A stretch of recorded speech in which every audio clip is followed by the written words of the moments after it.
Hey grade 12s and welcome to this video. So in this video we're going to be working on the June 2022 NSC Mathematics Paper 1. So with this paper, something I also just want to remind you guys about is remember there are timestamps in the description. So if you go to the description, you will see timestamps and you can skip to questions that you want to skip to. So for example, if you were only like popping into the video so that you could see something in like question 7, you can skip over to that question. Okay, so we just have a few instructions, the usuals. Just make sure that you round off when necessary to 2 decimal places and all of that. Okay, so the first question, we have question 1, and let's get into it. So in 1.1.1, we have been given a trinomial and we have to solve for x. So we're going to just open up two brackets equated to 0 and ask yourself what multiplied by what is equal to x squared. So that is x multiplied by x. And then what multiplied by what can give you negative 15, but in the middle, when you add it, it needs to give you 2. So think about that like this. 3 times 5, that gives you 15. So it needs to be negative 15, meaning one of it needs to be negative. So to make sure that the middle stays positive, okay, the final answer is positive, give the negative to the smaller number. So if you have negative 3 and this is a positive 5, then you see that negative 3 plus 5 is positive 2. And that's how we have that positive 2 in the middle. So our factors are negative 3 and positive 5. So x is either equal to 3 or x is equal to 5. Okay, moving on to the next question. We have 1.1.2, which says we have 5x squared minus x minus 9 is equal to 0, and they ask you to leave your answer correct to 2 decimal places. So you know that when you see that, it's already a hint saying quadratic formula. So we're going to use the quadratic formula. So here is the quadratic formula. Okay, and remember it is in the formula sheet as well. So we can also just have now x is equal to negative, and let's just figure out what a, b, and c are. So a is equal to, as you can see, it's the x squared. Remember, it's in the form of ax squared plus bx plus c. So a is the 5. So a is 5, b is, well, whatever is in front of x, and there's actually an invisible 1. Okay, so negative 1 is b in front of x, and then of course the constant, the one without an x, is negative 9. So let's go ahead and just substitute that in. So I'm going to say negative, because of that, minus bracket negative 1 plus minus the square root of the negative 1 all squared minus 4 bracket a, which is 5, c, which is negative 9, all over 2 multiplied by a, which is 5. And I'm going to start off with a negative because it's a smaller solution. Okay, so the first answer I get is where x is equal to, round off to 2 decimal places, that's negative 1.25, rounded off to 2 decimals. Okay, so once in a while I will pull up this calculator because I don't want to just put in the answers and then just show it, just in case I make a mistake, because I'm human, I can still make mistakes. So I just want you to be able to still retrace in case I have made a mistake here so that you can just check.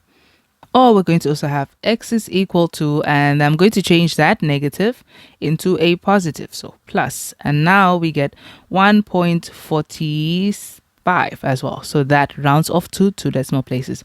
Okay, so those are 2 easy marks that you can get. Moving on to the next question. Okay, 1.1.3, we have x squared is less than or equal to 3x. Okay, so this is a weird looking inequality. A common mistake is to go ahead and divide both sides by x. Please never divide by x. The thing is, we don't know what x is.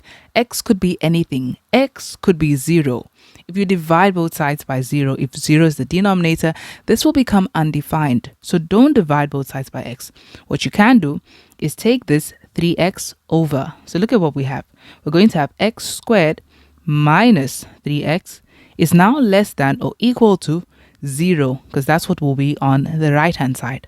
Then now let's compare the x squared with the negative 3x and see what is common between these two, because we have to factorize it to simplify it. So we can take out a common factor of x and then open a bracket. So what multiplied by x will get you back to x squared? That will be x. Okay, or you could even just say x squared divided by x.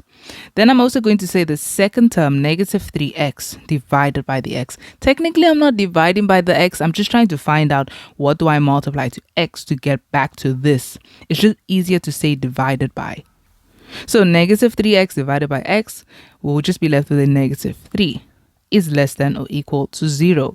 Okay, so this is what we have. We have this and we have to solve for x. We're going to have two critical values. It's kind of like in the equations when you have x bracket x minus 3 is equal to 0. You see, we're saying something multiplied by something is equal to 0. It's either that this x is equal to 0 or that this x minus 3 is equal to 0. And then, of course, you'll take that over, and so x would be equal to 3. Right? That's if it was an equation, but this is an inequality. But the thing is, we kind of do the same thing in order to find what we call our critical values. So we're not really solving for x, we're just finding the critical values. So in this case, I'll leave that empty and also leave that empty. And I'm just really saying here less than or equal to 0. And I'm not solving for x here. So now that it's like this, I have two critical values. I have either that we have x and 0, we have x and 3. So these are our two critical values, 0 and 3.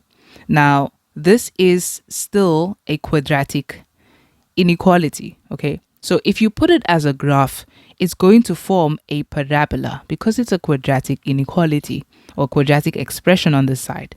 And notice that this parabola, looking at the fact that, look at this, right? This is a. The value of a will be in front of x squared. As you can see, that is positive. There's an invisible 1 in front of this. So it means that this is a positive parabola, a parabola that is concave up. So basically, we have a parabola like this, and we're going to just have to find for which values of x will this expression be less than or equal to 0. Okay, so that's the parabola we're referring to. When we draw the parabola, you're just going to put down an x-axis. And when you put down your x-axis, we're going to put down our two critical values. The first one is 0. That's the smaller one, so it will go on the left. Then we have the 3. Now remember, this inequality says for which values of x will this be smaller than or equal to 0. That's what we need to solve for. So we're looking for the parts of this graph that have values that are less than 0. So imagine it like this. If you had a y-axis, so this part will have y values greater than 0. We're looking for y values that are less than or equal to 0. So we're going to have to take everything that has, every part of the graph really, that has y values down here. So that would not be any of these. It will not be this or that, because you see these parts of the graphs, look at their y values. They're all positive. So we're only going to take everything that is here below the x-axis. That's what we're going to use. And now if I try to find out what are the x values that belong to these points, these would be the x values. Okay, but before doing that, it's just something we need to also just put here. Remember that this inequality says that less than or equal to 0. Okay, so because of that, it's really just saying when we take this value and we put it in here, this as an x value, and we put it into this equation, does it give us something equal to 0? Now you can go ahead and do that. You can substitute 0 in here and you will see that it will give you something equal to 0. And so because of that, it means that x is equal to 0, because when we substitute 0 in place of x, we do get an answer of 0. Same thing with here. When you substitute 3 in place of x here, you will get a 0. So you can put a line under for that. And that's for the equal to part. Now let's work on the direction of the inequality. Based on what we have shaded, let's line this up to the x-axis so that we can see which x values they belong to. So if I line a point like this up to the x-axis and that, and keep going, okay, and let's say we just highlight all the way, line all of these points to the x-axis. Notice the 0 part. The 0 part, like if we're looking at this x-intercept over here is 0. But the x values that we're getting, they are what than 0. These are values that are greater than 0. Do you notice that they're moving on the right-hand side of 0? Okay, so that's how we're solving for this part over here. We're saying that x is either greater than or equal to 0. And we're going to do the same thing for the 3. We're looking at the 3 and we're looking at the x values that we have matched now to the x-axis. And what are they compared to 3? These are x values that are less than 3. Okay, so less than 3. So I'm saying that x is either less than or equal to 3. And you would also notice that the arrow, okay, the direction in which these x values are, will kind of also help you with your inequality. You see, less than, okay. And with a greater than 0, see, greater than. Okay, so there's one more thing you need to do now. Notice that these x values are actually pointing towards each other. And since they are pointing towards each other, it means that they're actually speaking about a related set of values. They're not values that are just completely in different directions. So we can actually write them together. And when we write them together, we can go ahead and do this. We say, therefore, you put x in the middle, you put the smaller number here and the bigger number here. And now you're going to compare with the 0 and the x. What is the inequality facing? Remember, we have a line under for both of them. But compare the x and the 0 over here. The inequality, the mouth, okay, when I say the mouth, I mean this open part over here. That refers to the mouth of the inequality. Where is the mouth facing? You see, the mouth is facing the x. So when I draw it here, I'm going to draw the mouth facing the x. And then with the 3, when we look at the x versus the 3, where is the inequality facing? Notice that the mouth is facing the 3. So we're going to draw it facing the 3. So what this inequality is saying is that x is greater than or equal to 0, but less than or equal to 3. And that's really what this is. You see, it's values that are in between 0 and 3. Okay, so that's how to solve that inequality. Next question. And if you want to learn how to factorize inequalities and trinomials, you can go on my channel. If you go to the videos, this video over here basically teaches you how to factorize trinomials and even ones with difference of 2 squares. So it's a 2-hour video because I also included activities in it. So you can check this video out so that it will help you with basically your question 1 trinomials kind of questions, inequalities, and even equations. Okay, so we have 1.2, and 1.2 says given a plus 64 over a is equal to 16, and the first question we have to solve for a. Okay, so this is one that pops up once in a while. When you have this situation and you need to solve for a, try to identify the problem. What is stopping you right now in this equation from solving for a? That would be this a on the denominator. This a is a problem. To get rid of that a on the denominator, the only thing to do is to multiply by a. But because this is an equation, what you do on the one side, you must do on the other side. So when we have our equation like this, we're just going to multiply both sides of the equation by a. And so this is what's going to happen. Over here, the a multiplies to that a and becomes a squared. Over here, the a multiplies to this. And remember, it's really just a multiplied by 64 over a. Okay, they will cancel diagonally because this is really over 1. And so that will cancel with that. And so you're left with a 64. So positive 64. Let me just keep that in black. And then that is equal to 16 multiplied by a, which is 16a. Okay, so from this, you see that this is going to actually become a trinomial because we have a squared, we have a 16a. So let's take the 16a over to the left-hand side. So we'll have a squared minus 16a plus 64 is equal to 0. And we have to factorize this. So let's go ahead and open up 2 brackets, make it equal to a. So what times what gives us a squared? Okay, so that it would be a multiplied by a. And then what times what would give us 64. But we'll have to have a negative 16 in the middle. Now the thing about this is, notice that everything is positive except for the middle term. When this happens, when only the middle is negative, notice that this and that will both be negative. In your brackets, these two will be negative. So let's think about numbers that can actually give us a negative 16 that are factors of 64. Okay, so if we say 64 divided by 4, we get 8. So really what I'm saying is that 4 times 8 gives you 64. So let's try other factors of 64. We could try 8 times 8. So 8 multiplied by 8 gives you 64. And if you said negative 8 minus 8, that would give you negative 16. So you see that the factors are negative 8 and negative 8. So minus 8 and minus 8. Okay, so as you can see, there's really just one solution for this.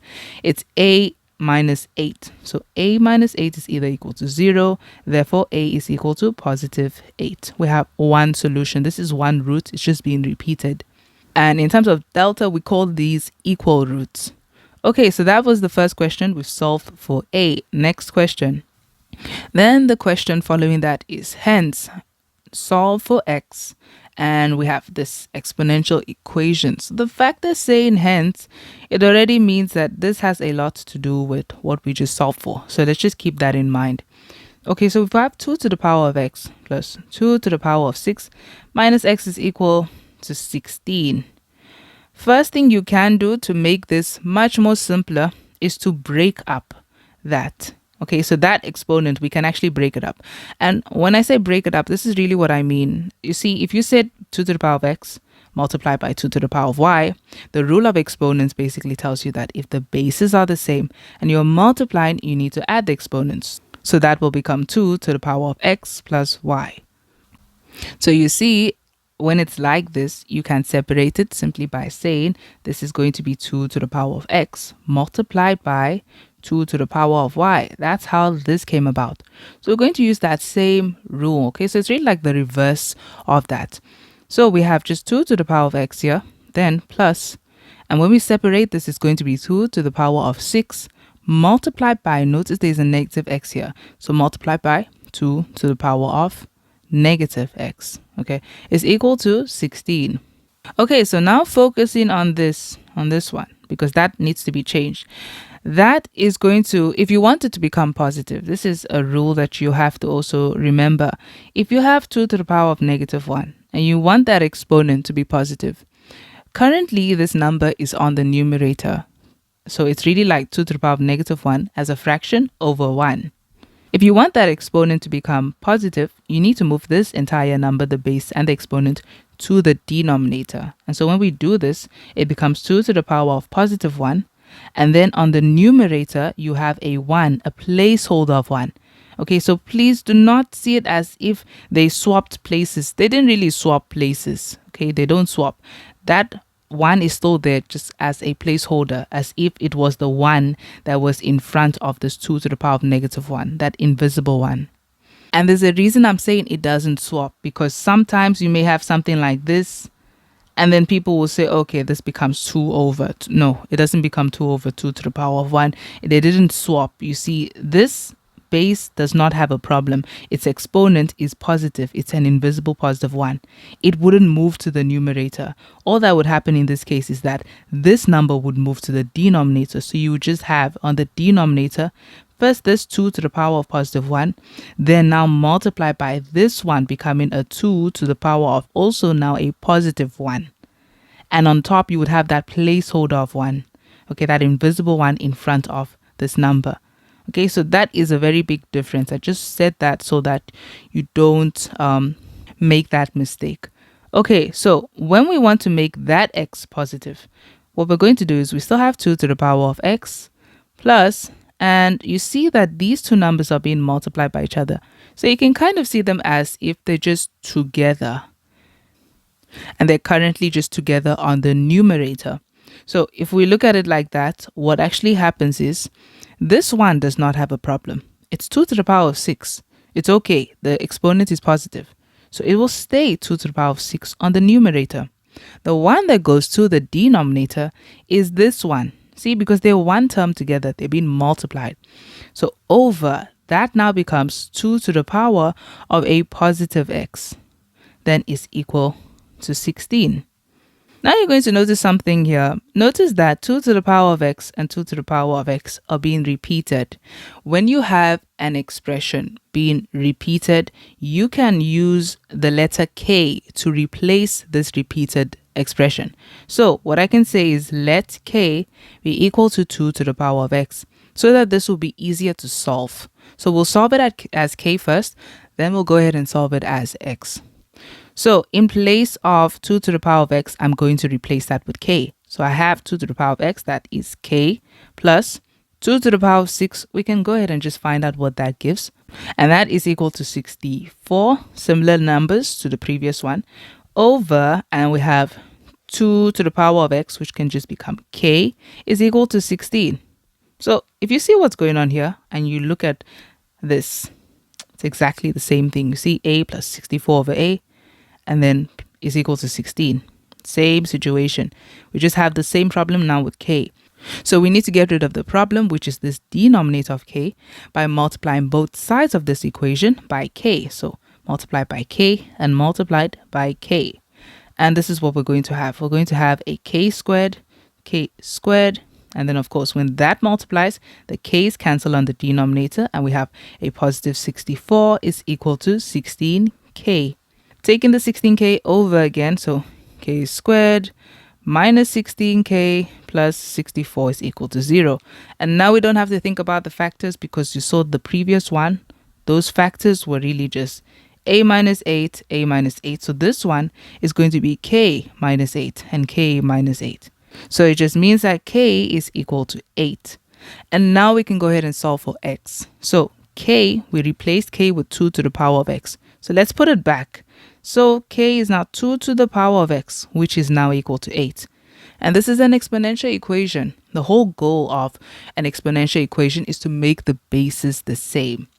It's really to make either the basis or the exponents the same. So here we can say 2 to the power of x, and let's write 8 as a base of 2. That would be 2 to the power of 3.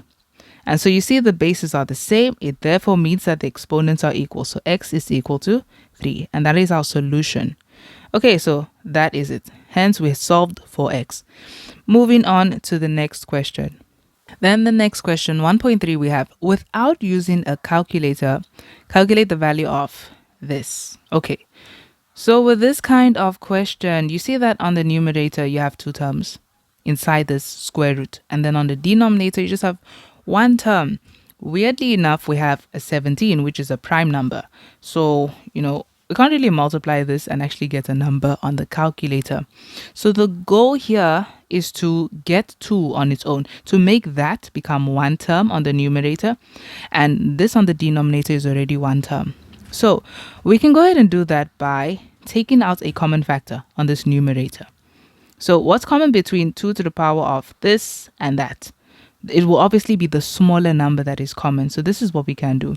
This will be equal to, we have again the square root of, and I'm going to take that out as a common factor, meaning in both of these terms we have 2 to the power of 1002 that can go into both of it. So if I open the bracket and say, what must I multiply to this 2 to the power of 1002 to get back to this first term here again? Well, it's the same thing, so I just have to multiply by 1. And then what do I have to multiply to this to get back to this in here?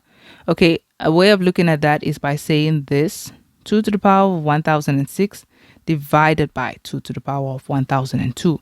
And so because you're dividing two numbers with the same basis, all you need to do is subtract the exponents. Okay, it's positive, so I have a plus. And of course, the base was 2, so the base is still 2. So what is 1006 minus 1002? Remember, it's really just like saying, what do I multiply to this to get back to that? Okay, or saying this divided by that. So as you can see, there's a 1000 and 1000, which is subtract. 6 minus 2 is 4. So that just becomes a 2 to the power of 4. Over the 17 multiplied by 2 to the power of 998. Okay, this is equal to, we have again the square root of, and then 2 to the power of 1002 multiplied by 1 plus 2 to the power of 4. 2 to the power of 4 is equal to 16. So it means we have 1 plus 16, which is 17. You see, over 17 bracket 2 to the power of 998. Then we can go ahead and cancel the 17s out because we're dividing. And then we can also divide these two numbers. We still have the square root, and then we have 2 to the power of 1002 divided by 2 to the power of 998. The bases are the same, so the exponents are going to be subtracted since we are dividing. So it's really 2 to the power of 1002 minus 998. Okay, so subtracting that, I'm just going to see it as 998. How much do I add to get to 1002? So that will be 2 more numbers to 1000, 2 more numbers to 1002. So that is 4. So when you subtract those, it gives you 4. So this is all we have here. 2 to the power of 4, okay, being square rooted. And so this is just equal to 2 to the power of 4 is 16. So it's really the square root of 16, which is equal to 4. And that's your final answer. Okay, moving on to the next question. Then we have 1.4 saying, solve for x and y simultaneously. And we have two equations. In simultaneous equations, you see here we are given a linear, and then we are given this equation, which kind of looks like the equation of a hyperbola. Okay, but all that matters in this is when you're given a linear and another one, you need to take the first equation as your linear. So we're going to call this one equation 1 and this one equation 2. So out of equation 1, we will create equation 3. Since we just have 2x minus y is equal to 2, you see that y is the only number here being put, well, the only variable being put alone. It doesn't have a coefficient in front of it. Well, it has 1. We can take that over. So this will be now we have 2x, and I'm going to go ahead and take the 2 over to this side. And we have minus 2 is equal to, that negative y goes over and becomes a positive y. So you see, this is our equation 3 now. And then from here onwards, it's really just becomes substituting. We're going to substitute equation 3 into equation 2, the one we did not even use yet. So wherever you see y, just replace that with all of this. Okay, so there's y. So we're going to just say 1 over x minus 3 multiplied by 2x minus 2, and then that is equal to 1. So just have to simplify this just using laws of algebra.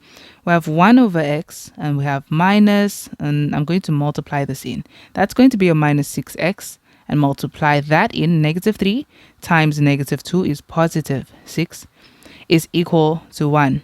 So I'll put things with x's on one side and the other ones without x's on the other side. So these two can just stay, and then I'm taking the 6 over. So we have 1 over x minus 6x is equal to 1, and then that becomes a negative 6. 1 minus 6 is negative 5. Okay, so looks like a similar problem as the ones in the first question. We have an x on the denominator. We can get rid of that by multiplying both sides of the equation by x. So I'm going to multiply that by x and multiply that by x. Okay, so this is now going to become, if I multiply that in, it's like saying x multiplied by 1 over x. The x's would cancel, and so you're left with just 1. So 1, and then multiply that in. X multiplied by negative 6x is minus 6x squared is equal to, and then we have, of course, the minus 5x. Okay, so you can see this is going to become a trinomial. And in this trinomial, you should make the thing that has, okay, the expression that has x squared, make that positive. So let's take that over instead. So what we're really going to have, I'll take everything over to the right-hand side. And now this, which was negative, becomes positive 6x squared. This is already on the right hand side, so minus 5x. And this 1 is coming over to the right hand side, so minus 1. And of course, we have a 0 here. Okay, so we have to factorize now. So when factorizing this, it's not like the usual ones. This one, you kind of have to use another sort of method to factorize this. So what I use is a method called the cross method. So I'm going to look at the factors of the first term. What times what gives you 6x squared? Okay, but I kind of also just want to have a 5 in the middle. So what I'm going to take is 6x and x. When we multiply those, you get 6x squared. And then factors of 1, which of course would just be 1 and 1. Now we have to put this in a way that one of the ones is negative, so that when you multiply them, you get the negative 1. So to choose which one to put as negative, all you can do is this. Let's go ahead and cross multiply it first. And that's why it's called the cross method. So I'm going to say the 6x multiplied by the 1, which is equal to 6x. And then the x multiplied by 1, which is equal to x. Now comparing these two, which one should have a negative so that we can have negative 5 in the middle? Okay, so if 6x was negative and this was positive, then negative 6x plus x would give you negative 5x. So However, we created the 6x. That should get the negative. We created a 6x by saying 6x times 1. So this one should take the negative and that one should take the positive. So it means our factors, and it works out and it can be factorized because you see we got the middle term. Okay, so it means that our factors are really just the 6x plus 1 and the x minus 1 is equal to 0. Okay, so these are factors. So we can simplify now and solve for x. It means that 6x plus 1 is either equal to 0 or x minus 1 is equal to 0. Solve for x, 6x is equal to, take that over negative 1, divide both sides by 6, and x is equal to negative 1 over 6. Or x is equal to taking the negative 1 over positive 1. Okay, so we got our solutions for x. Now these are equations though. X is equal to negative 1 over 6 and x is equal to 1. We stopped at equation 3, so I'm going to call these equation 4. And the last step is to solve for y. Okay, to solve for y, I'm going to substitute this equation 4 into equation 3 because equation 3 has y nicely as a subject. Okay, so when we do that, we're just going to have y is equal to 2x minus 2. And let's go ahead and substitute. Okay, so y is equal to 2 bracket in place of x negative 1 over 6 minus 2.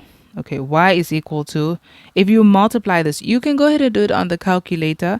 So when you multiply this, this is going to give you simplified a negative 1 over 3, then minus 2. Okay, you can also put this on the calculator, but I'm just going to do it manually. So I need to put this as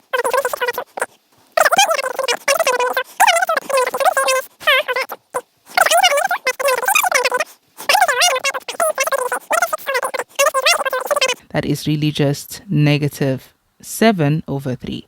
Okay, so that's the first y value we get. Or y would be equal to 2 brackets, and the x value we have here is 1. 1 minus 2. Okay, and so that's really just 2 minus 2, which is equal to 0. So these are our two solutions. It's either that x is equal to negative 1 over 3 and y is this, or x is equal to 1 and y is 0. Okay, so those are solutions. And that is, of course, the last question for question 1. And you see that is 26 marks. Okay, then we move on to question 2. And now we're on to question 2. So question 2 says 2.1. The first term of an arithmetic sequence is negative 1. And the seventh term is 35. Determine the common difference of the sequence. Okay, so they told us that it is arithmetic. And they're telling us certain things. If the first term is negative 1, notice that since they're speaking about terms, we're going to use the Tn formula of an arithmetic pattern, which is a plus n minus 1, and then multiply by d. So the first term is negative 1. The first term is always your a value. So they're already telling us what a is. A is negative 1. And then they said the seventh term is 35. So seventh term, 35. We can call that T7 is equal to 35. And this is definitely more than enough to find the value of D. So first of all, you can say Tn is equal to, and in place of A was saying, oh, I said 1, negative 1, sorry. So negative 1, then plus n minus 1 times D. We still don't know what that is. Then we can substitute term 7 into this. So in place of n, you see like Tn. You see that 7 is sitting in place of n. So in place of n, I'm going to put 7. So T7 is equal to negative 1 plus 7 minus 1 times D. Then we know the value of T7. It's 35. So in place of T7, say 35 is equal to negative 1 plus 7 minus 1 is 6. So we have times 6 and then times D, of course. So when they multiply, that just gives you 6D. Then we can take the negative 1 over. It'll become a positive. So giving you 35 plus 1, which is 36, is equal to 6D. And then if you divide both sides of the equation by 6 to solve for D, D would be equal to, what is 36 divided by 6? That would be 6, because 6 times 6 is 36. So that's the value of D. Okay, moving on to the next question. The next question wants us to determine the number of terms in the sequence if the last term of the sequence is 473. Okay, so the last term. So it just means that you have your certain terms here, T1, T2, T3, and it keeps going. Then the last term, T, we don't know, so we call that Tn. That term is 473. So you can already see now we're going to replace, in place of Tn, we're going to put 473. So what is our formula? So we can put Tn into this. Our formula, since we have D, is Tn is equal to A. So A is -1. So we already know that -1 plus, then we say n minus 1, and then of course multiply by D, which we know now is 6. So multiply by 6. Then in place of Tn, we're going to just put 473. So 473 is equal to -1 plus, I'm going to rewrite this like this. You see, this is one term, it's being multiplied by two terms. You can just put the 6 in front and then n minus 1. Okay, so we can go ahead and take this -1 over first of all. So that's 473 plus 1, which is 474, is equal to 6 multiplied by n minus 1. I'm not going to multiply this in, rather, I'm going to get rid of the 6 by dividing both hand sides by 6. And so 474, I'm just going to do it on my calculator, divided by 6. It's going to be 79. Okay, so 79 is equal to n minus 1. And then, of course, we're just going to take that -1 over, and we have 79 plus 1, which will be n, and so n is equal to 80. So it means that there are 80 terms in this sequence, so 80 terms. Okay, next question. Okay, so the next question, 2.1.3, we have the sum of. We have to determine the sum of the first 40 terms in the sequence. Okay, so since we have to determine the sum, we have to just use the sum formula of an arithmetic sequence, since this is an arithmetic sequence. So remember, there are two formulas. There is this one, or you could use this one. Sn is equal to n over 2 bracket a plus l. Now, honestly, in this situation, you can use anyone, and I would actually rather go with this one because it will be quicker. With this one, you need to know the last term as well. So I'm just going to go with this first formula. So we are saying the sum of 40 terms, meaning S of 40 is equal to, and we're saying in place of n, that is 40 over 2 multiplied by 2 bracket a. So in place of a, we know what a is, it's -1. So -1, then of course plus n minus 1, n is 40, so 40 minus 1, and then multiplied by d. D is 6, so we already found that, 6. And let's go ahead and see what this gives. So you can just punch this all into the calculator, and let's see what the sum of 40 terms is going to give us. And when I put that onto the calculator, I get 4,640. Okay, so just make sure you put it in just like that. There needs to be bracket around that 6, because the 6 needs to multiply to that. If not, the calculator won't understand that it needs to multiply. Okay, so that's done. Moving on to the next question. Okay, 2.2, this is the next question. We have 75, 53, 35, and 21 is a quadratic number pattern. The first question we have is that we have to write down the fifth term, okay, of this pattern. So notice they've given you 1, 2, 3, 4. So the fifth term, this is a typical question that they ask with quadratic patterns. Okay, so when we have this type of question, first of all, to find this term over here, because it is a quadratic pattern, okay, we're going to have to do these. First, we have to find the first difference. So the first difference will be found by saying the next term minus the previous term. So 21 minus 35. So that's going to be a negative number. It's like saying 35 minus 21, which is going to be 14. Okay, so negative 14. And then we have 35 minus this number. I'm just going to start using a calculator from here. Okay, so then 35 minus 53 would give you negative 18. And then lastly, you need to say 53 minus 75, and that will give us a negative 22. So this is the first difference, which is of course a linear pattern or arithmetic pattern. Then we have to find the second difference. So the second difference, negative 14 minus negative 18. So that's saying negative 14 minus negative 18. You see a negative and a negative give you a positive. So it's negative 14 plus 18. That's like saying 18, positive 18, and then minus 14, which will give you a 4. And then again, to get the other one, I know it's going to be constant. So you will see that it will also be 4. So negative 18 minus negative 22. That gives you a positive negative 18 plus 22, which is really just 22 minus 18, which is 4. Okay, so we have the first and second difference. And now in order to find that fifth term, all you will do is this. From the second difference, you know the second difference is constant. And so we know that after this, we would also have another 4. And in order to get the next term in the arithmetic pattern, you would simply say this negative 14 plus the 4. And it's really just plus because the 4 is positive. So plus 4, which will give you a negative 10. Then to get the next term over here, you would take this term, this 21, and you really just add it to this. So it's like 21 plus negative 10, which is really just 21 minus 10, which would give you an 11. Okay, so 21 minus 10, 11. So that is T5. So T5 is equal to 11. Okay, so moving on to the next question. Then the next question is determine the nth term of the number pattern. Okay, so this will already help us find all of that. The nth term of the number pattern, we're just going to circle the first terms in each of these patterns, the quadratic, the first difference, and the second difference. And so we're going to make the first one, that is going to be, or we can start from here. So we'll make 2a equal to this. And then this one, the first term here, we make that equal to 3a plus b. And then this term, we make that equal to a plus b plus c.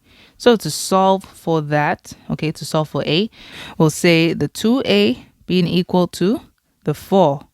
And solve for a, we'll divide both sides by 2. And so we have a is equal to 2. Now that we have a, we're going to find b by saying 3a plus b is equal to negative 22. So 3a plus b equals negative 22. But we already know what a is. So we can say 3 bracket in place of that 2. Okay, so I'm saying that b is equal to, we have negative 22. 3 times 2 is 6, positive 6. And so when we take this over, it becomes a negative 6. So b is equal to negative 22 minus 6, which is negative 28. Okay, so we have b now. Now to find c. Okay, so to find c, we're going to take this a plus b plus c and make it equal to 75. So it's just a plus b plus c equals to 75. But we know what a is. It's 2. And we know what b is. It's negative 28. So plus c equals that. So 2 minus 28, that is going to be negative 26. Plus c equals 75. C is equal to 75. Then taking that over becomes a positive 26. And c is equal to... Okay, so when I put that on the calculator, I get 101. So this is the value of a, b, and c. And remember, the n term or the general term for a quadratic number pattern is really just Tn is equal to an squared plus bn plus c. But since we know what a is 2. So 2n squared. And bn, so that is the b is negative 28 minus 28n. And the c is 101, so plus 101. And this is our Tn pattern, or the n term of the number pattern. Okay, moving on to the next question. Then the last question in question 2 says, determine the maximum value of the following number pattern. Okay, now at this point at the end of the question, it's weird that they're introducing a brand new pattern. So it's likely that it's not a new pattern. It probably has something to do with the previous pattern. Also notice the mark allocation for this. This is 4 marks. There's no way they would ask you for 4 marks to find the maximum value. So you still have to first of all find the Tn pattern of this. Then go ahead and find the maximum value of it. Where they're clearly here rewarding you 4 marks just for finding the pattern on its own, the Tn formula of this pattern. So let's just see the similarity between this new pattern and the pattern that we have. Okay, so here is the pattern that we have. I'm just going to write it down below. Okay, so this is our old pattern. And look at the new pattern. So if you look at those two, you're going to notice that, look at this. We have 53 here, we have 53 here. We have 21 here, we have 21 here. The only difference is we have a -5. So this is a case where they're taking the old pattern and we're dividing that old pattern by -5. So if you're dividing the old pattern by -5, this is what's going on. So you see the 75, you say 75 divided by -5, it will give you that -15. So you can also just go ahead and verify this on your calculator. And again, if you take this 53 and you divide it by -5, it's going to give you that, because 53 and 5 have nothing in common. So you see that they're taking the old pattern and they're dividing it by -5 to form a new pattern. So if you wanted to find the maximum value of this, instead of you going ahead and finding the formula of this pattern, all you have to do is take the formula of the old pattern and divide it by -5. Since each term in the pattern is being divided by -5.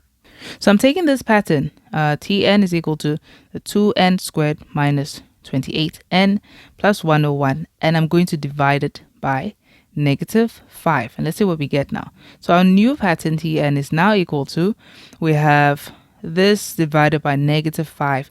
That's just going to be -2/5n squared.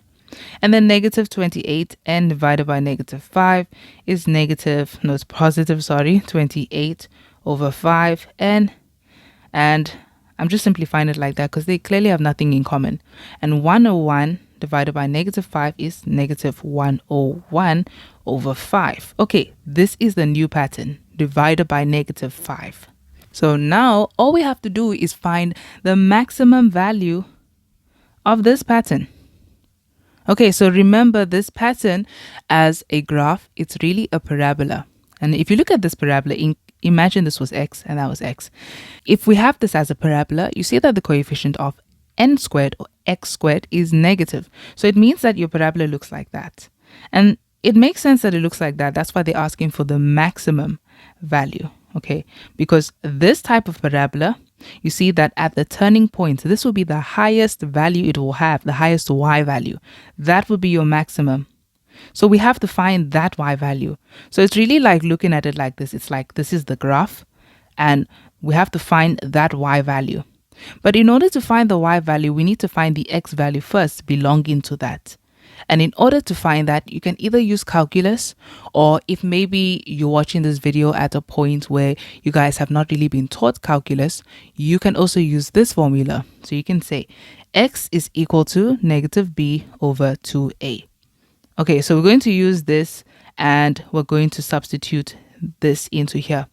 So -b, just remember it is still in the form of an squared plus bn plus c. So the value of b in this case would be this positive 28/n, because that is the coefficient of n. And then the a, of course, would be the coefficient of a, which is -2/5. So let's go ahead and substitute that. So I'm saying, in this case, it's not really x, but yeah, I'll leave it like that. I could have said n is equal to, but it's okay. So negative and 28/5. And then we have over 2 bracket -2/5. Okay, so you can just put that into the calculator. So I'm going to pull up the calculator just so that I can also just give a little guide on that. Okay, so when we're putting this on the calculator, first of all, for this entire fraction, you can just put a fraction button. Okay, then while you're on the numerator, we can go ahead and say negative and then open a bracket. So open a bracket. Then we have the 28/5. So over 5. Come out of there and then close that bracket. Then go on the bottom using your, middle buttons there. Then we have 2 bracket, we have -2/5. Okay, and as you can see, the calculator is already going ahead and simplifying that to 7, even if you don't close that. So it's 7. That is what our n value is. I know I said x is equal to, but it's really just n is equal to, because it's speaking about a term number belonging to that maximum. So n is equal to 7. Okay, now that we have the n value of 7, that belongs to the x-axis. We're going to have to still find the y value, which is literally the maximum value. Okay, so let's go ahead and find that. And we'll just do that by taking this 7, this n is equal to 7, and substituting it into that original equation, that formula of your pattern. So T7 is now equal to, and then we have negative 2 over 5 multiplied by something squared. So we have a 7 squared. 7 all squared, then of course the plus 28 over 5 multiplied by 7, and then minus 101 over 5. And you can just put that all into your calculator. And when I put that into the calculator, I get negative 3 over 5. So T7 is equal to negative 3 over 5. So it really just means that this pattern is actually like that. Okay, but the n value is still the same. So that is the maximum value. You can go ahead and conclude for them. The maximum value is negative 3 over 5. Okay, so moving on to the next question. And that's actually the end of question 2. So we move on to question 3 now. So we have question 3, and 3.1 says, consider the following geometric sequence. And this is where we have 3 terms. And we have to calculate the 10th term of the sequence. Okay. You do not have to find the Tn formula necessarily. You just have to find the 10th term. So you can find it by doing this. You want the 10th term. The Tn formula is Tn is equal to a r to the power of n minus 1. And all you're going to do is you're saying T10.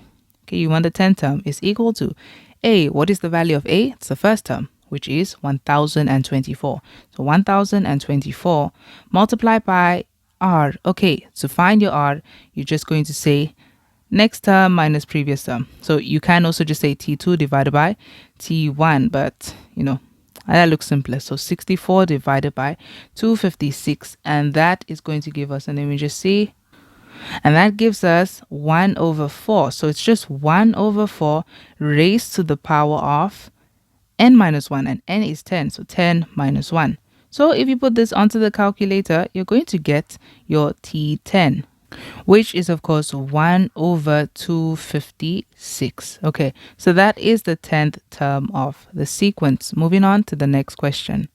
Okay, then the next question, we have 3.2. For 4 marks, we have to calculate the sum of this, a pattern with this formula, from p being equal to 0 till 8. Okay, so when you're calculating the sum of series, you're going to have to think about the following. You need to know what A is, you need to know what R is, and you need to know what N is. Okay, so in order to actually just do this for this pattern, it looks a lot like the previous pattern. To do this for this pattern, just expand this to at least 2 terms. That's really all you need. That will help you with A and N. It's definitely geometric because you see on the exponent, you have a variable.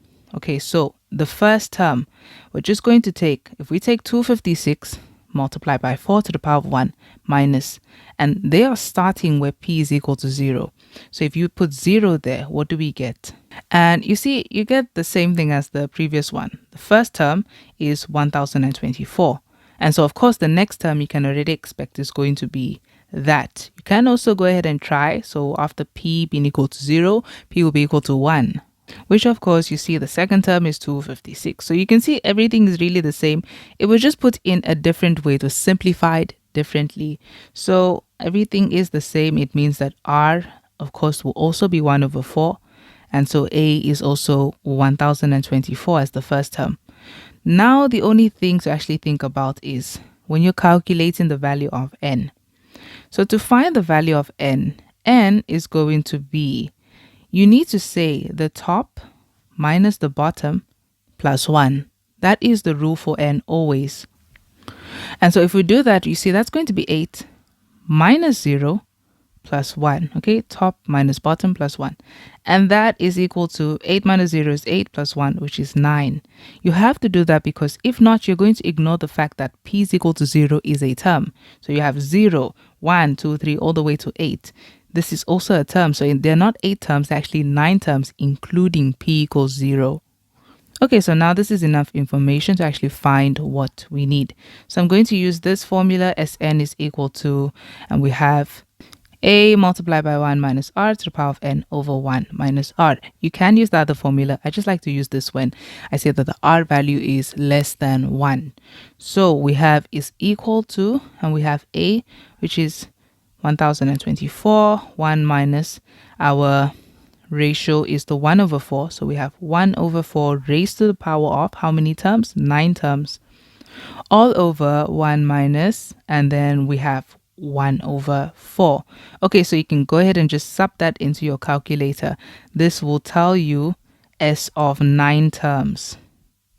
Okay, so the sum of this is this 87,381 over 64. Okay, which as a decimal is this. So S of 9 is 136.5 point, and then if you round off to 2 decimals, 33. Okay, so that is our final answer over there. Moving on to the next question.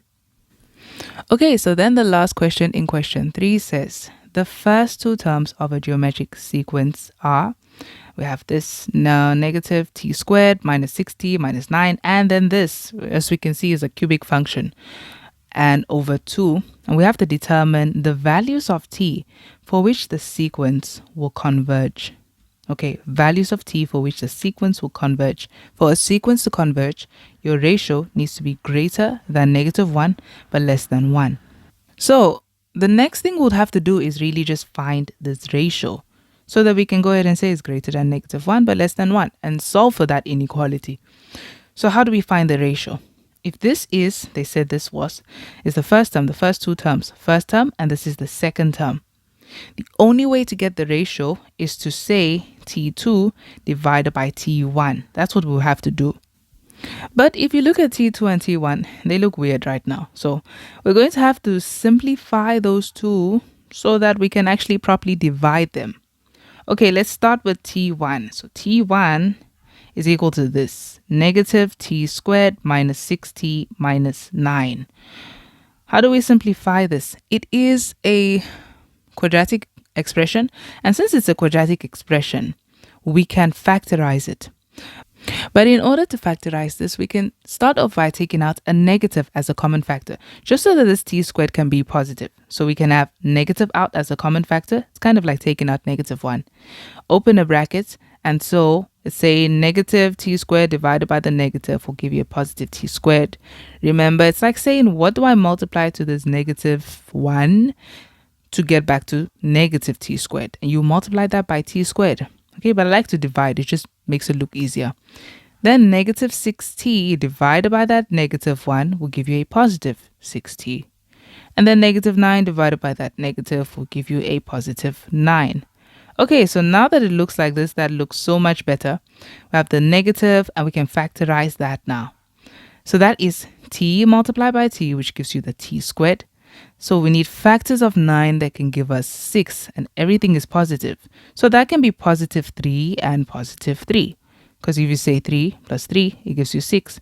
But if you say 3 times 3, it gives you 9. Okay, so you see we have that. That can actually go a bit further. It can be simplified further. You see, because you have the same bracket being multiplied by the same bracket, you can rewrite it like this. We have the negative first, then t plus 3 all squared. There we go. There's the T1 simplified. Okay, let's also go ahead and simplify that second term. So we have T2 is equal to, and T2 was equal to this. Let me just rewrite that. Okay, now that we have this, okay, to simplify this, we need to factorize this cubic function, which takes long. Okay, so let's factorize it. In order to factorize it, remember, I'm not really bothered about the 2 right now. I'm really bothered about that top. Okay, so I'm only factorizing that top. Now, in order to factorize this first, we need to look at the last term, which is the constant. And we're going to take factors of the constant. So let's think about factors of 27. Factors of 27 are, so this is factorizing a cubic function. Factors of 27, 1 and -1, 3 and -3. 9 and -9, 27 and -27. And now we're going to have to start taking each of these and substituting it into this expression. And the one that gives you 0 is your solution. So we can go ahead and do that. But let's just take a lucky guess. Okay, and it's probably going to be this. Remember, we still have to say T2 divided by T1. So definitely this one has something to do with that. Maybe T plus 3 is also a factor here.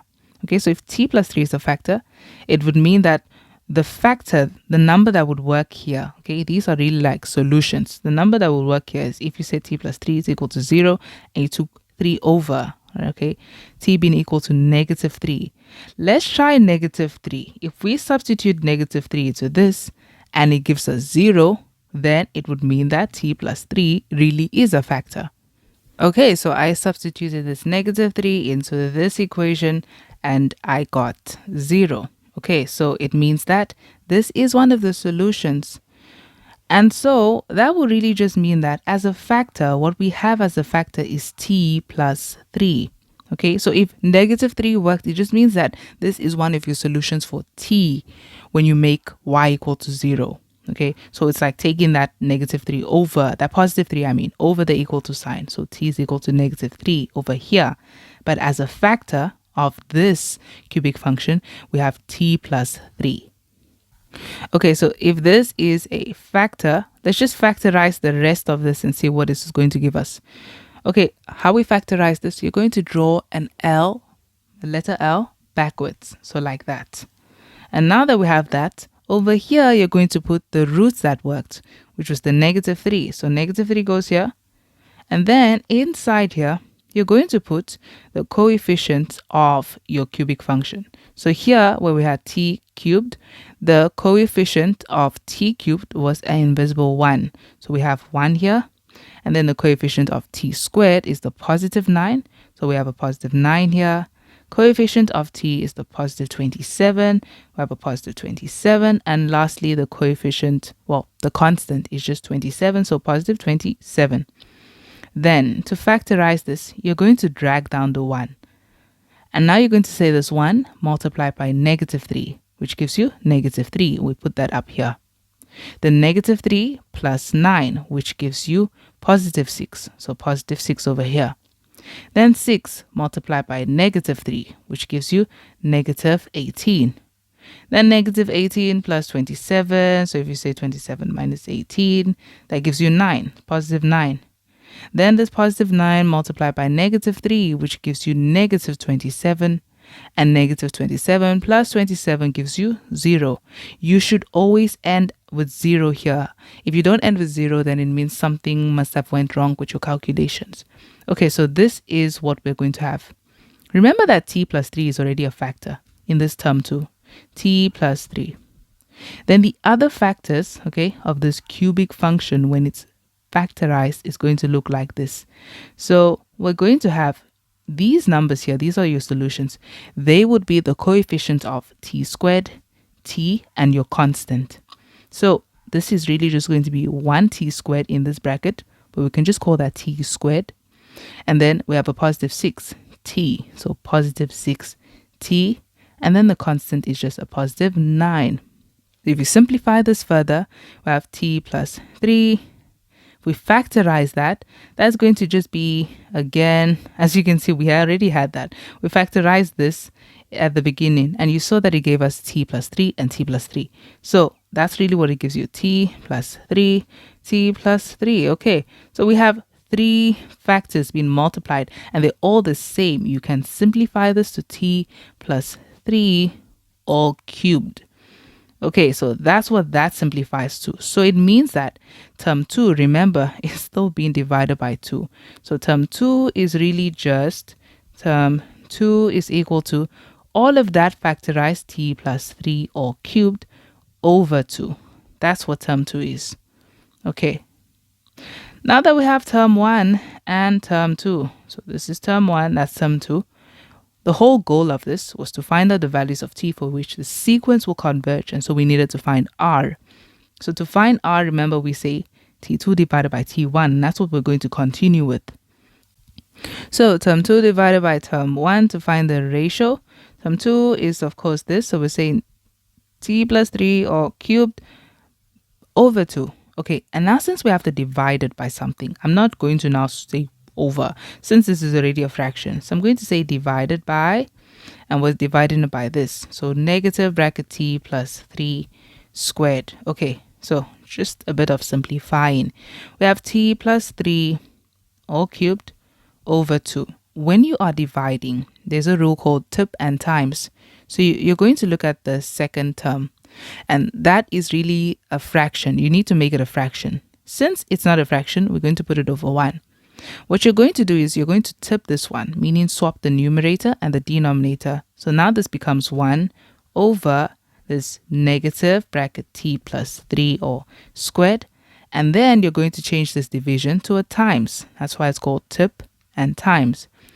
And if we simplify this, this is what we're going to have. Remember that if things are common diagonally, you can cancel them. So over here, look at this. This and this, what's common? Okay, I noticed that I said 2. Sorry, this should be 3. Okay, so we're looking at this and this, what's common? You see that we have t plus 3 to the power of 3. Here we have a t plus 3 to the power of 2. A t plus 3 to the power of 2 can cancel here, and one of it can cancel here. The 2 to the power of 2 can cancel here. So it means you're going to only have t plus 3 to the power of 1 left, because it has been cancelled across now.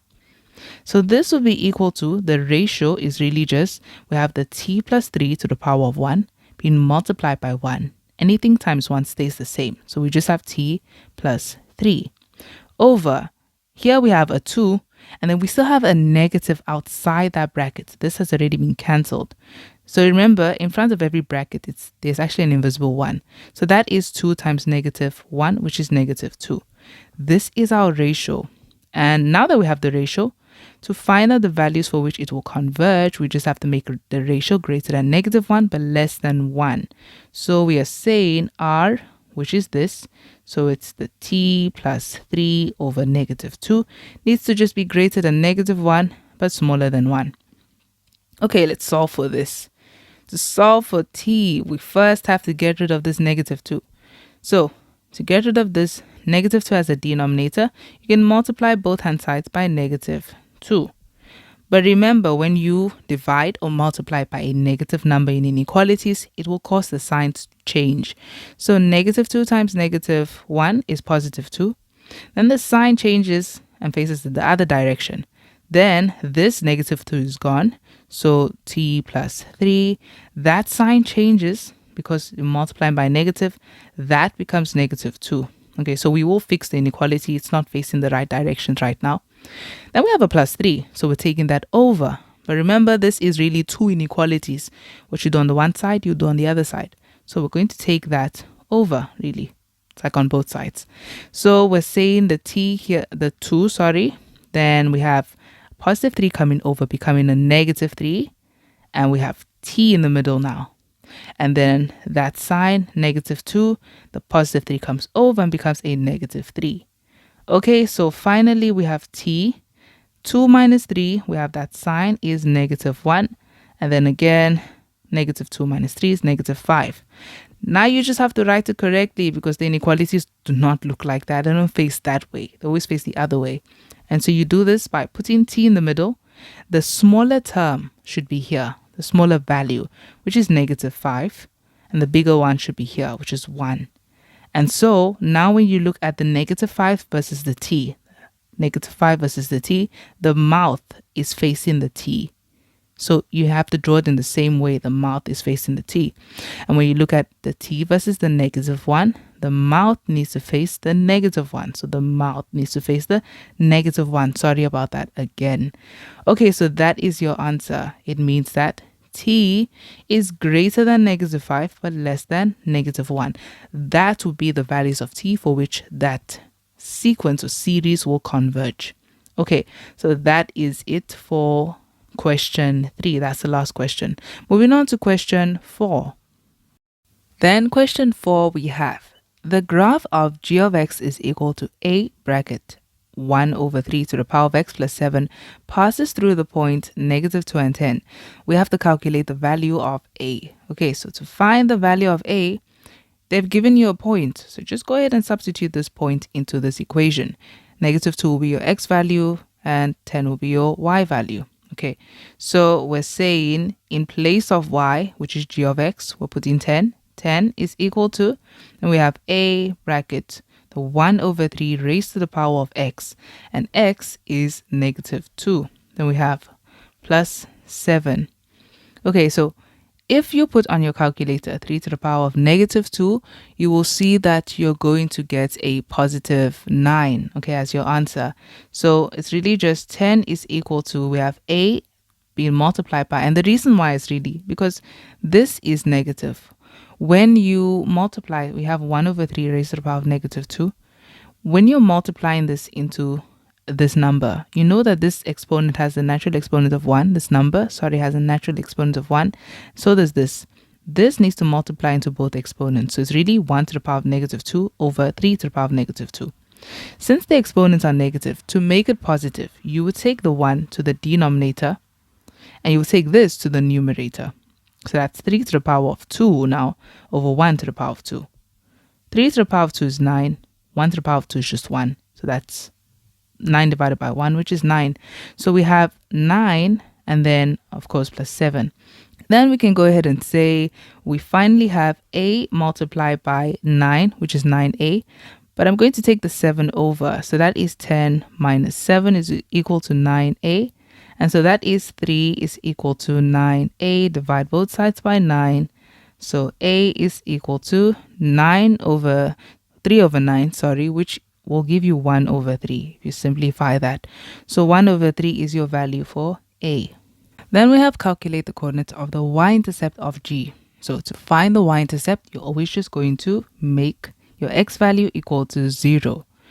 Okay, so the graph of g of x now looks like this. G of x is equal to, and then in place of a, we have 1 over 3. So 1 over 3 multiplied by 1 over 3 to the power of x, and then of course the plus 7. Then all we're going to do is make x equal to 0. So this is g of 0 is equal to 1 over 3 multiplied by 1 over 3 to the power of 0 plus 7. So anything to the power of 0 gives you 1. So all of that just gives you a 1. So you have g of 0 being equal to 1 over 3 times 1 plus 7. So when you multiply those two together, they will just stay 1 over 3. So what is 1 over 3 plus 7? You can put that on your calculator. So that gives you g of 0 being 22 over 3. So you can also do it manually, but you're trying to stay safe so that you don't make any mistake. So if this is our value, it means the y-intercept as a coordinate is really just 0 and 22 over 3. Okay, but of course they can see that is the y-intercept that we have. Moving on to the next question. The next question says, consider h of x being equal to 1 over 3. And so the first question is to describe the translation from g to h. Okay, so let's compare both graphs. G of x was 1 over 3 multiplied by 1 over 3 to the power of x plus 7, right? Okay, that was g of x. And h of x now is just 1 over 3, and I think I missed something there. It's 1 over 3 to the power of x. Yeah, okay? So to the power of x. Okay. So what happened? When we're looking at this and this, first of all, you can see that the 7 is not there anymore. So in order to remove that 7, you must have said minus 7. And on a graph, when you say minus 7, okay, so for you to have said minus 7, you must have taken the entire graph of g of x and subtracted 7 from it. Okay, so the entire graph of g of x stands for everything here. The 1 over 3 times 1 over 3 to the power of x plus 7. Then you must have said minus 7, so that would get rid of that. So if you said g of x minus 7, what this means is that you took the graph and you moved it 7 units down. When you move the graph up or down, it will affect g of x. In other words, the y values of this graph. And because y stands for g of x, you're actually moving the graph 7 units down. So that's one thing we know. Okay, it moves 7 units down. Okay, but now that solves the 7 problem. How do we explain what happened here? How did this become this? Okay, so the thing about that is, you see this, you have 1 over 3 been multiplied by 1 over 3 to the power of x. The bases are the same. So if we're simplifying g of x, you could simplify it like this. That part, so of course we have the plus 7, that part, since the bases are the same, the exponent on this 1 over 3 as a number as a whole, the exponent is an invisible 1. So if two numbers are being multiplied and their bases are exactly the same, the base will stay the same, stay 1 over 3, and we will just add the exponents. So that's 1 plus x, or we could also just say x plus 1. Still the same thing. Okay, so it means that if you simplify g of x, this is how it looks. Now you can compare it. Compare g of x with h of x. Just looking at this part, of course. You can see now that what happened is, in front of that x, that 1 is now gone. You must have said minus 1, and you're really affecting the x. So imagine this is really what you just did. You took the g of x, right? And you went to the x, and you subtracted a 1 from that. So what does this mean? This means that when you're affecting the x, it means the graph is either moving to the left or to the right. If you have a minus, it is right. If it's a plus, it is left. So you just have to remember that with left and right. They don't work the same as up and down. Okay, so this would mean that this graph, okay, it moved 1 unit to the right. Okay, 1 unit to the right. And so that's actually the translation. So if we're just describing the translation from G to H, you would say the graph of G was translated 1 unit to the right and 7 units down, to form H, okay, to form that new equation. So you can, of course, leave that thing that we said about the G of x minus 7. Okay, so I guess here a mark, something that would really affect your mark possibly is simplifying that, being able to actually see what that actually became. Okay, so that is the final answer. Moving on to the next question. Then the last question for question 4 says, determine the equation of the inverse of h in the form of y is equal to. Okay, so the equation of h was just h of x is equal to 1 over 3 to the power of x. First of all, let's go ahead and replace h of x with y. So let's write it like this. Y is equal to 1 over 3 to the power of x. Then in order to write the inverse, you just swap x and y. So in place of y, we say x is equal to 1 over 3 to the power of y. And then step 2, make y the subject. The only way to make y a subject, seeing that it is an exponent, is to use log. So we say y is equal to log, and then we need a base.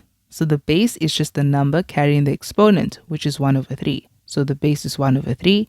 And the number that we have here is going to be the x. Okay, so that is your answer there. Y is equal to log x with a base of 1 over 3. And that is the last question for question 4. So moving on to question 5. Okay, so now we are on question 5. And question 5 says, consider g of x is equal to a over x plus p plus q. The following information of g is given. So they've given us the domain is x is an element of real numbers, but x is not equal to -2. The x-intercept is k, which is 1 and 0. And the y-intercept is n, which is 0 and -1/2. So they've given us 2 points. And they've told us the domain. So the domain is actually going to help us with the value of p. But there's something you need to remember.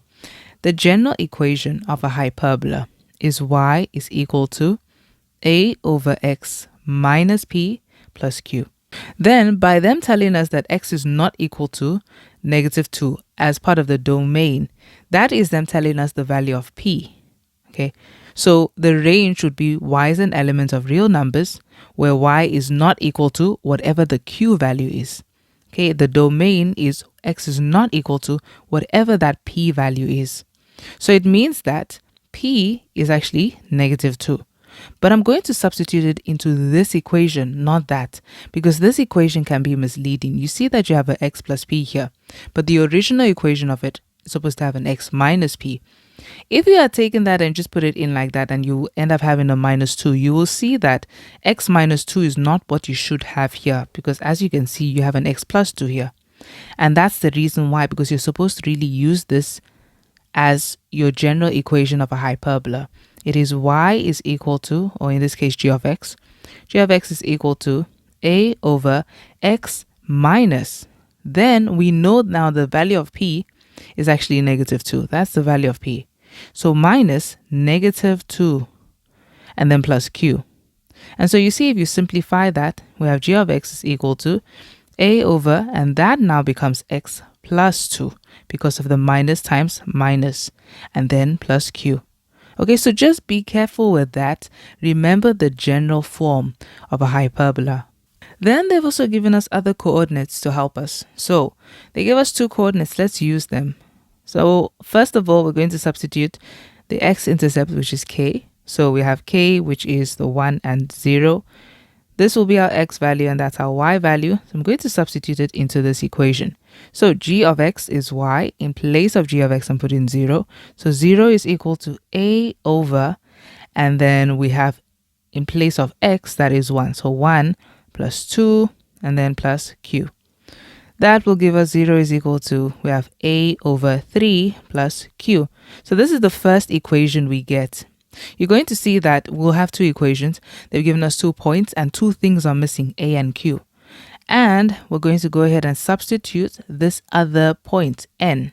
So substitute n in, which is 0 and negative 1 over 2, which is a y-intercept. Remember, you're putting this as x and that as y.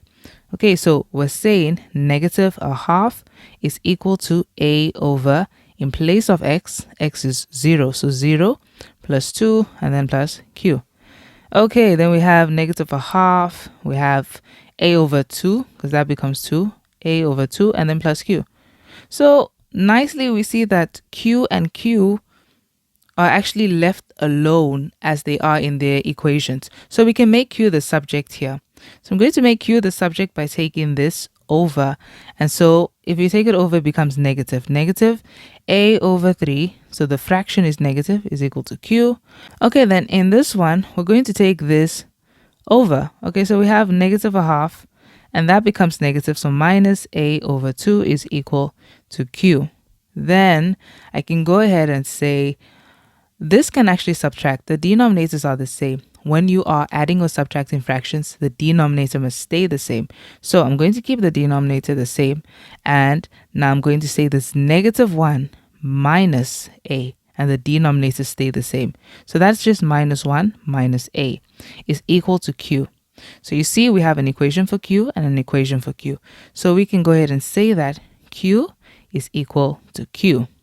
So this q was negative a over 3, that's what q is equal to.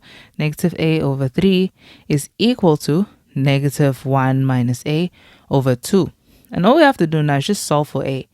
Okay, so to solve for a, you can, since we have a fraction and an equal to, we can just cross multiply. So we're multiplying this and that.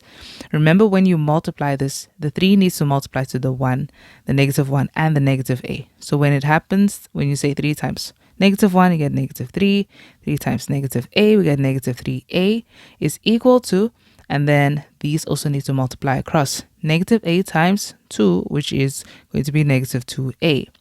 So we have negative 3a. I'll just take the negative 3a over instead. So negative 3 is equal to, we have positive 3a now, and we still have a minus 2a. And so it means that that becomes 3a minus 2a is a. A is equal to negative 3. So here we have the value of a. Now all we have to find is the value of q. So you can take the simplest equation of q. That would be that one. So let me just move this to the side. So we can say that q is equal to negative a over 3. So negative a over 3. And we're just substituting the fact that a is negative 3. So q is equal to negative, bracket negative 3 over 3. And so that will become positive 3. It's like saying positive 3 over 3. So q is equal to 1. And there we go. So we have the value of a and q. So now you can just fill it in to your equation. You see, this was the equation where a and q were just missing. So a is negative 3, q is positive 1. So we're just saying, therefore, it means that g of x is equal to negative 3 over the x plus 1. Was that plus 1? No, it's plus 2. Okay, x plus 2. And then the q, of course, is a positive 1. There we go. Okay, so that was just substituting basically. Moving on to the next question. The next question, 5.2, says write down the range of G. So the range of G, remember, if the domain was x is an element of real numbers, but x is not equal to whatever the value of P is, the range is always going to be y is an element of real numbers, but y must not be equal to whatever the value of Q is. And Q is 1, so y must not be equal to 1. So you can't even put a semicolon, it's still fine like this. And this is because this graph will continue having y values for every single value of y except for 1, because we have an asymptote at 1. Okay, moving on to the next question. 5.3 says determine the equation of h, the axis of symmetry of G, in the form of y is equal to mx plus c, okay, where m is greater than 0. So they're calling this graph h, but we want the equation in the form of y is equal to mx plus c. So it is the axis of symmetry of G where the gradient is positive. So that axis of symmetry just looks like this. Y is equal to x minus p plus q. You see, it's quite easy to remember if you remember the general form of the hyperbola a over x minus p plus q. So you see that x minus p plus q repeating. That is the positive one, the one with a positive gradient. Okay, so we just have to fill in the value of p and the value of q. So y is equal to x minus the value of p. Remember the value of p, looking at the equation like this, p is just equal to negative 2. It's always, if you see x plus 2 here, it's actually a negative. And we actually saw that already from the beginning, the fact that they said x was not equal to negative 2. See, in the domain, x will always not be equal to the value of p. And so negative 2 is the value of p. So we have minus negative 2. And then q, of course, is your value of q, which is, as we can even see it here. Okay, that is the value of q. It is positive 1. So plus 1. So we have y is equal to x. That multiplies in and becomes a plus 2 plus 1, which is y is equal to x plus 3. That is the equation of h in the form of y is equal to mx plus c. Okay, moving on to the next question. Okay, the question 5.4, which is the last question for question 5. It says, write down the coordinates of k prime, the image of k reflected over h. Okay, so they told us what h was. H was this equation that we have here, the axis of symmetry of G. That's what h is. So if h is the axis of symmetry, let's just go ahead and put that down. Since it is a line with a positive gradient, it's going to be an increasing function. So it's going to look like that. Okay, so read it from left to right. It is increasing. So that is the y is equal to x minus 3. Now we have this point k, the original point, wherever it is. Let's say it was over here, right? So we have k, and the coordinates of k is, they told us what k is. Okay, so 1 and 0. So if the coordinates of k are 1 and 0, then we need to find out what the image of k is going to be. So let's say it was like here. What is the image of k? So it's reflected through this line. This line is kind of like the mirror image. So we have to find out what exactly this point is. Okay, so this is something about reflections. When a point is being reflected over a line, what you will realize is that from the point, the original point, to the line, you're going to realize that the distance is going to be exactly the same as from this line to the reflected point. Okay, so let me actually just push that up a bit.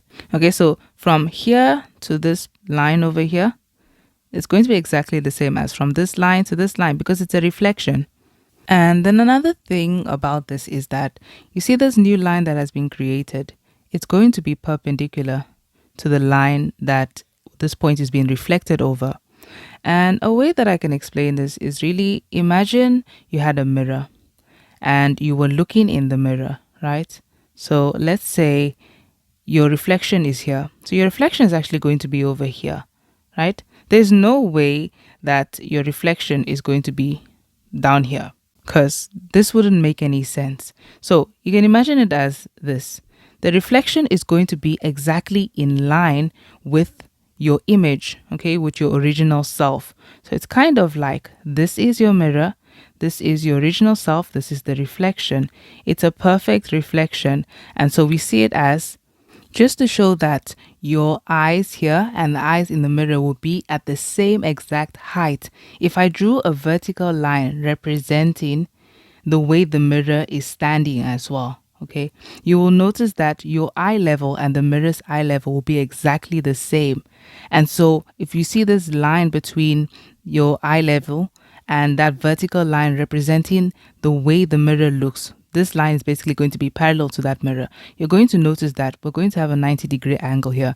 And it's really just showing that the eye level of your original image and the eye level of the mirror's image is really in line with each other and they have the same height. So it's something like that.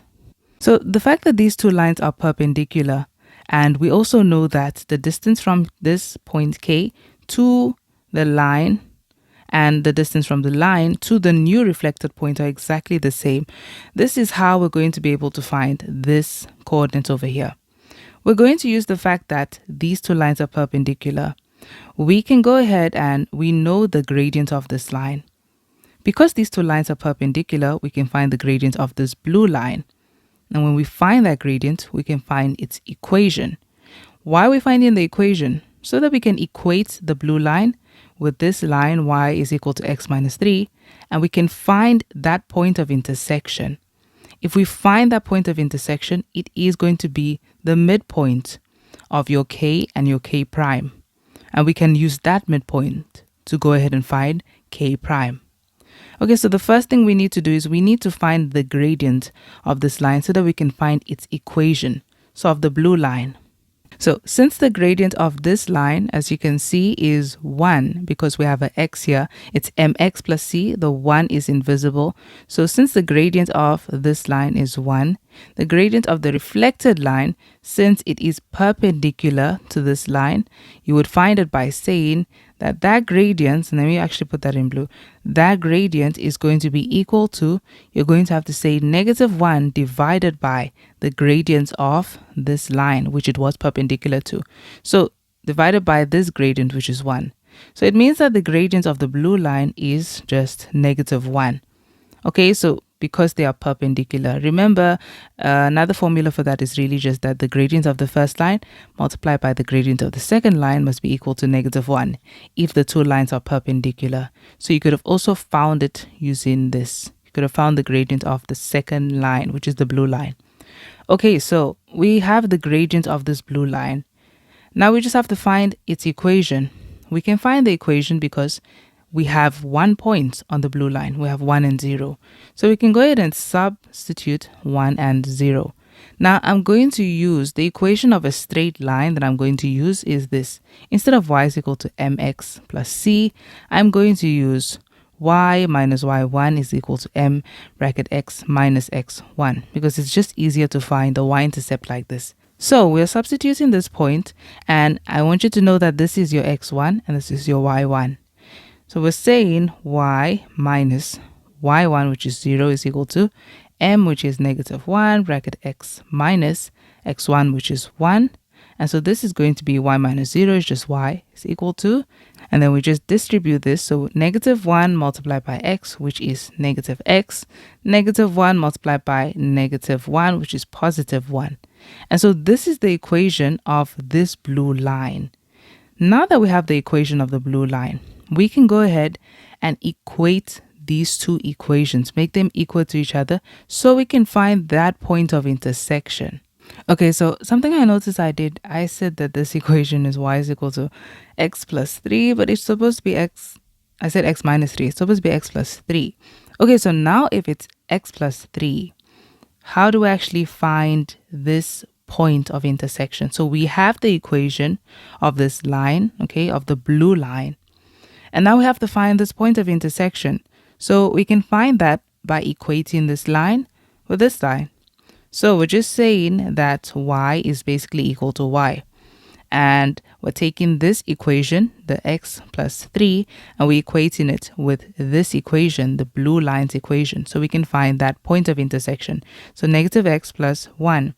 Then we're going to take the negative 1 over. And so we just have an x here. The negative x comes over and becomes a positive x is equal to. Then we have a positive 1 here. We're taking this positive 3 over, becoming negative 3. So this is 2x is equal to, we have 1 minus 3, which is negative 2. And so divide both sides by 2, and x is equal to negative 1. Okay, so we have the x value of that. To find the y value, you can just substitute this negative 1 into either the blue equations line or even this line, because the point is on both lines. So we can just say y is equal to, and I'm just going to choose this one because it just looks so much easier. So we have x plus 3, and in place of x, I'm saying negative 1 plus 3. Which is, of course, negative. This is positive 2, I mean. So positive 2. So the points that we have here as our point of intersection is negative 1 and positive 2. Okay. Now that we have that point of intersection, all we can do is this. In order to find now this point K, remember that from here to the point of intersection and from the point of intersection to K prime, the distance is the same. So we can use the midpoint formula. So the midpoint formula says that the midpoint is x1 plus x2 over 2, and then y1 plus y2 over 2. And what we're doing here is our x1 and our x2, we're saying the midpoint of this line, k and k prime. So this will be your x1, this would be your x2, okay, because it's the midpoint of that line. This is the midpoint of this entire line. And this is our y1 and our y2. So it means that this point is the midpoint itself, negative 1 and 2. So in place of that m, that midpoint, I'm saying negative 1 and 2. And that this is going to be equal to, and now I'm going to try and find the coordinates here.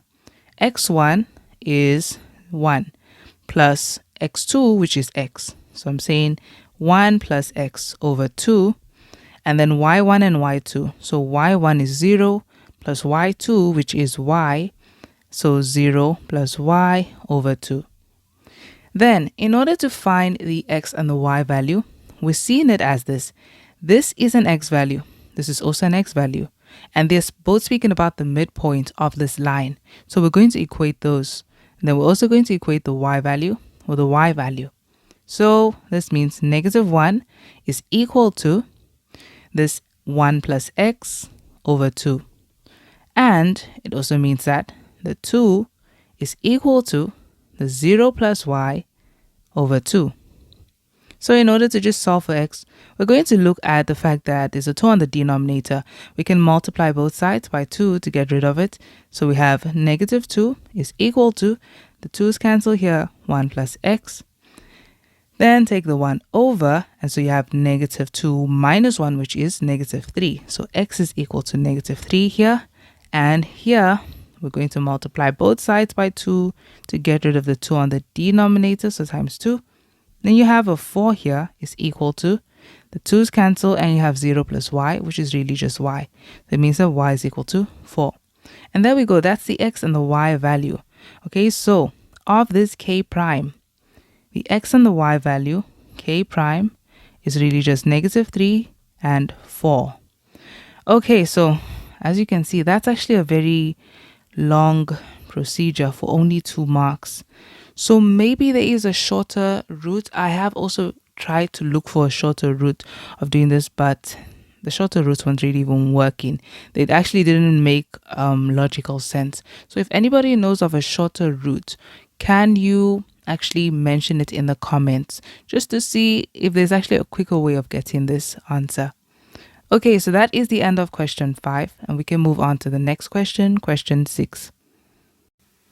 Okay, so we are now on question 6, and question 6 says, the sketched below graph shows the graphs of f of x, which is negative x squared minus 6x plus 7, and then we have c as the y-intercept of f, a and b are the x-intercepts, and d is negative 5 and k. It's just a point on the graph of f. So the first question is to calculate the coordinates of E for 3 marks, which is the turning point of F. Notice that they have given you the equation of F in standard form, not turning point form. Okay, so if it was in standard form, this is how you find it. F of x is equal to negative x squared and then minus 6x plus 7 minus 6x plus 7. In order to find the turning point when it's in standard form, there's two methods you can use. You can derive this in order to find the x value of the turning point. You can also use another method. Now, I'm going to use the other method because you may be watching this video again at a point where you have not really learned how to derive yet because you haven't really gotten to calculus yet. So I'm going to use this formula. X is equal to, we can say negative b over 2a. And now, in order to find that x value, we're going to take the b. So x is equal to negative, and then b, as you can see, is negative 6. That's the value of b. So bracket negative 6 over 2 multiplied by a, and a is basically the number in front of x squared. That is actually a negative 1. So x is equal to, that will multiply, or you could just put that all onto the calculator. But anyway, it's going to be a positive 6 over negative 2, which is really equal to negative 3. And that is really just the x value of the turning point. So to find the y value of the turning point, you just take this x value and substitute it back into the original equation so that we can find its y value. So we'll say f of negative 3 is equal to negative bracket negative 3 all squared minus 6 bracket negative 3 plus 7. And this is going to be equal to, I'm just going to put that into the calculator. And when I put that in, I get 16. So it just means that the coordinates of E, the turning point of F, is just negative 3 and 16. Okay, so that is for 3 marks. You see there's an extra step that we took. The next question. Okay, then we have 6.2 saying write down the value of K. This is a nice, easy question. To find K, all you have to do is you see that this point is on the line and it has an x value of negative 5. So substitute the x value of negative 5 into the equation of F and you will find its y value, which is K. So we can go ahead and do that. We're really just saying f of negative 5 is equal to, so this will give us the value of K as the y value. So I'm saying K is equal to, and put this onto the calculator and let's see what we get. And we get 12. So K is equal to 12. Moving on to the next question. Okay, then 6.3 says, determine the equation of the straight line passing through C and D. Okay, so a straight line is passing through C and D. So we have some sort of line and passes through C and D. Because we have 2 coordinates on this line, we can find its equation. So to find the equation of this line, we just need the coordinates of C and D. So C is the y-intercept of the graph of F. You see, it was put in standard form. When it's put in standard form, it's really in the form of f of x is equal to ax squared plus bx plus c. The value of c here is this, and that is your y-intercept. So as a coordinate, this coordinate is the x value of that will be 0 because at the y-intercept, the x value is always 0. And then the y value is literally that 7 because it's in standard form. So 7. So that's what we can take from that. Okay, so we have these 2 coordinates now. We have D, we have C. So let's put them down and find the equation of that line. So C is the 0 and 7, and then D, of course, is the negative 5, and K, which is now 12. So we're finding the equation of the line passing through these 2 points. First, we need the gradient. So we find the gradient by saying y2 minus y1 over x2 minus x1. So I would actually just put them under each other. It's easier like that.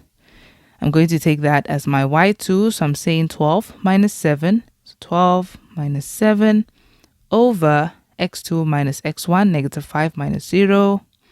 And so let's see what this gives us. 12 minus 7 is 5 over negative 5 minus 0, negative 5. So our gradient here is negative 1.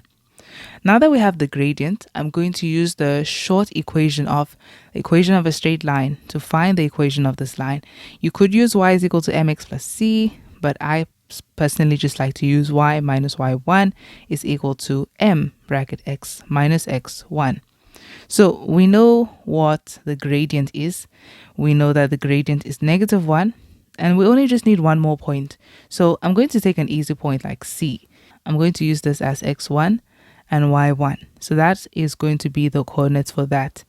So we're saying y minus y1, which is 7, is equal to m, which is -1, bracket x minus x1, which is 0. And so this is going to be equal to, we're saying y is equal to, now I'm already taking in account that I'm going to take the -7 over. So I'm saying y is equal to, and let's just multiply this negative in. -1 times x is -x. -1 times -0 is just 0. And then this -7 comes over and becomes a +7. So this is the equation of the line passing through C and D. You can use y is equal to mx plus c. It will just take a bit longer. Okay, moving on to the next question. Okay, then 6.4 says a tangent parallel to CD touches F at P. Determine the coordinates of P. Okay, so we have the graph of F, right? Then they're saying that there is a tangent parallel to that line CD. CD kind of was like that. So there is some tangent parallel to this line, meaning slanted in the exact same way. So I'll really just copy this line out and paste it over here, but let me change its color. So let's say it is red. So this line is going to pass, it's going to be a tangent to the graph of F. A tangent only touches a curve once. So let's say that is the tangent, it's touching it there. And they're saying that it is parallel to CD. So here we see it's parallel to the line CD. And that it touches F, okay, this graph of F at P. So let's say this over here is that point of intersection P. Okay, so I noticed that I made a mistake in the equation of F. The equation of F has an A value that is less than 0. So that parabola is supposed to be concave down. So you can still follow this explanation. It's still correct. But just remember the graph is actually supposed to look like this. But the explanation is still the same. So I just made a mistake with that F. It's supposed to be concave down. We have to determine the coordinates of P. Okay, what we know about this is we know the equation of F. The equation of F is f of x is equal to -x squared. And let me just check that again. -x squared minus 6x plus 7. So we know this. And we also know the equation of CD. The line of CD is y is equal to -x plus 7. So this y equals -x plus 7. What they want us to find is this P, this point of intersection of your graph and this line. And just remember, we don't know the equation of this line. So this is just proof that because this was a June paper, of course, it is a supplementary paper for people who were rewriting. So they definitely expected you to know calculus at this point. You need calculus to actually solve this. So what we're going to do is, in order to find the point of intersection, because we're not really given a lot of information about this line, except that it is parallel to CD, it means that what we know about the line is that we know its gradient. We know that if it's parallel to CD, it has the exact same gradient as CD. So here, the gradient is -1. The gradient will also be -1 here.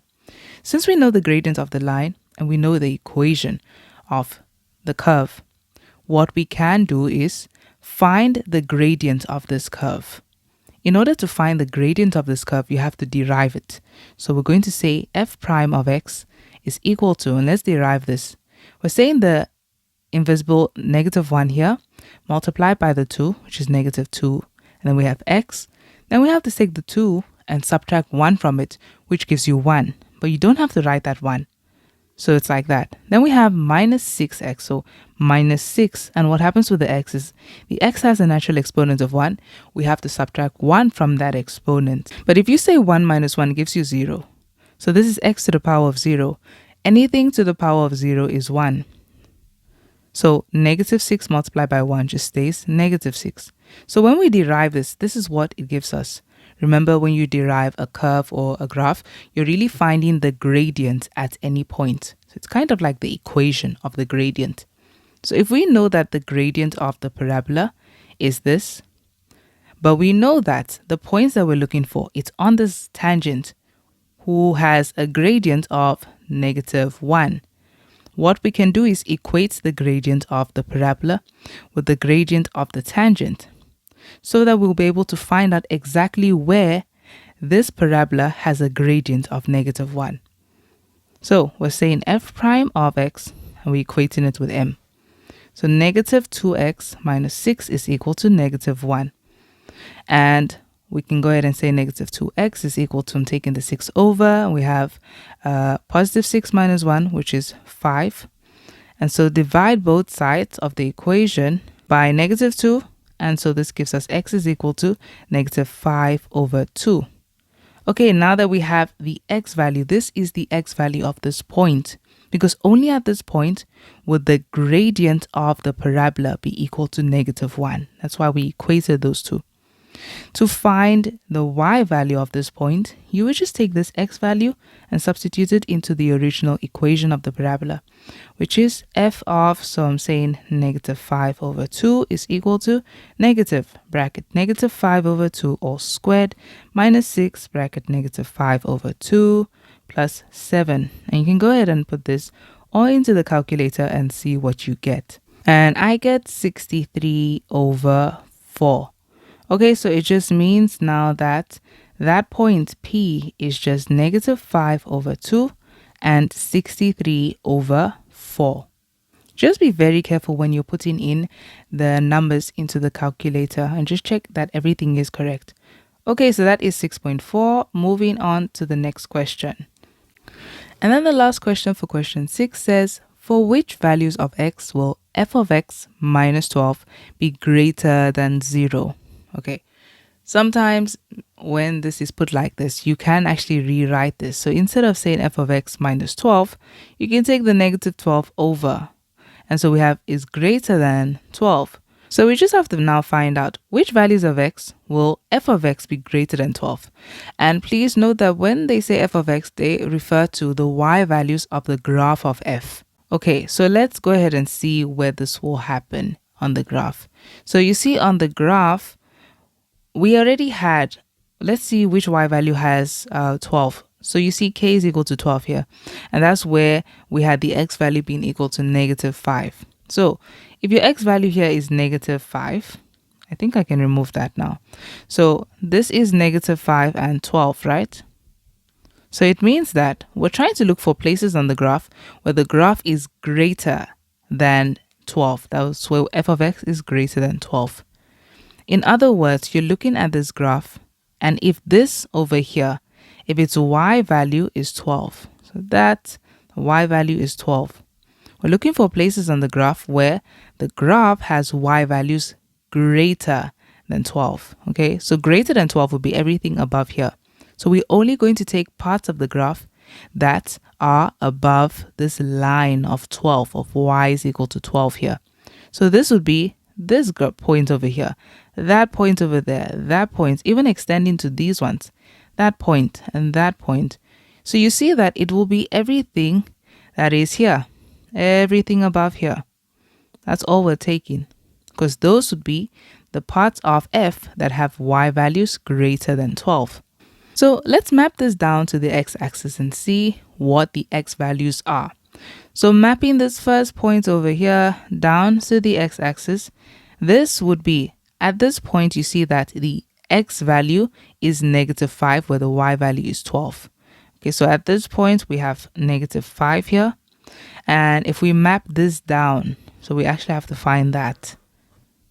So this is actually something we need to find. You see, a parabola is symmetrical on both sides. So here we have another y value of 12, and we need to find out exactly which x value that belongs to. Okay, so I'm looking at this and I'm seeing two ways of actually doing this, and it will still be fine. You could go ahead and take y, right, and substitute in place of this equation. We can go ahead and find out where is y equal to 12 by taking 12 and putting it in place of f of x, meaning in place of y. then you have to solve for that equation. You're going to get two x values. You're going to get one for -5 and one over here. But then there's an easier way of doing this. And let me just see the mark allocation of this question. This question is only worth, 2 marks. So you definitely don't have to go through that long step. There's a quicker way of doing this.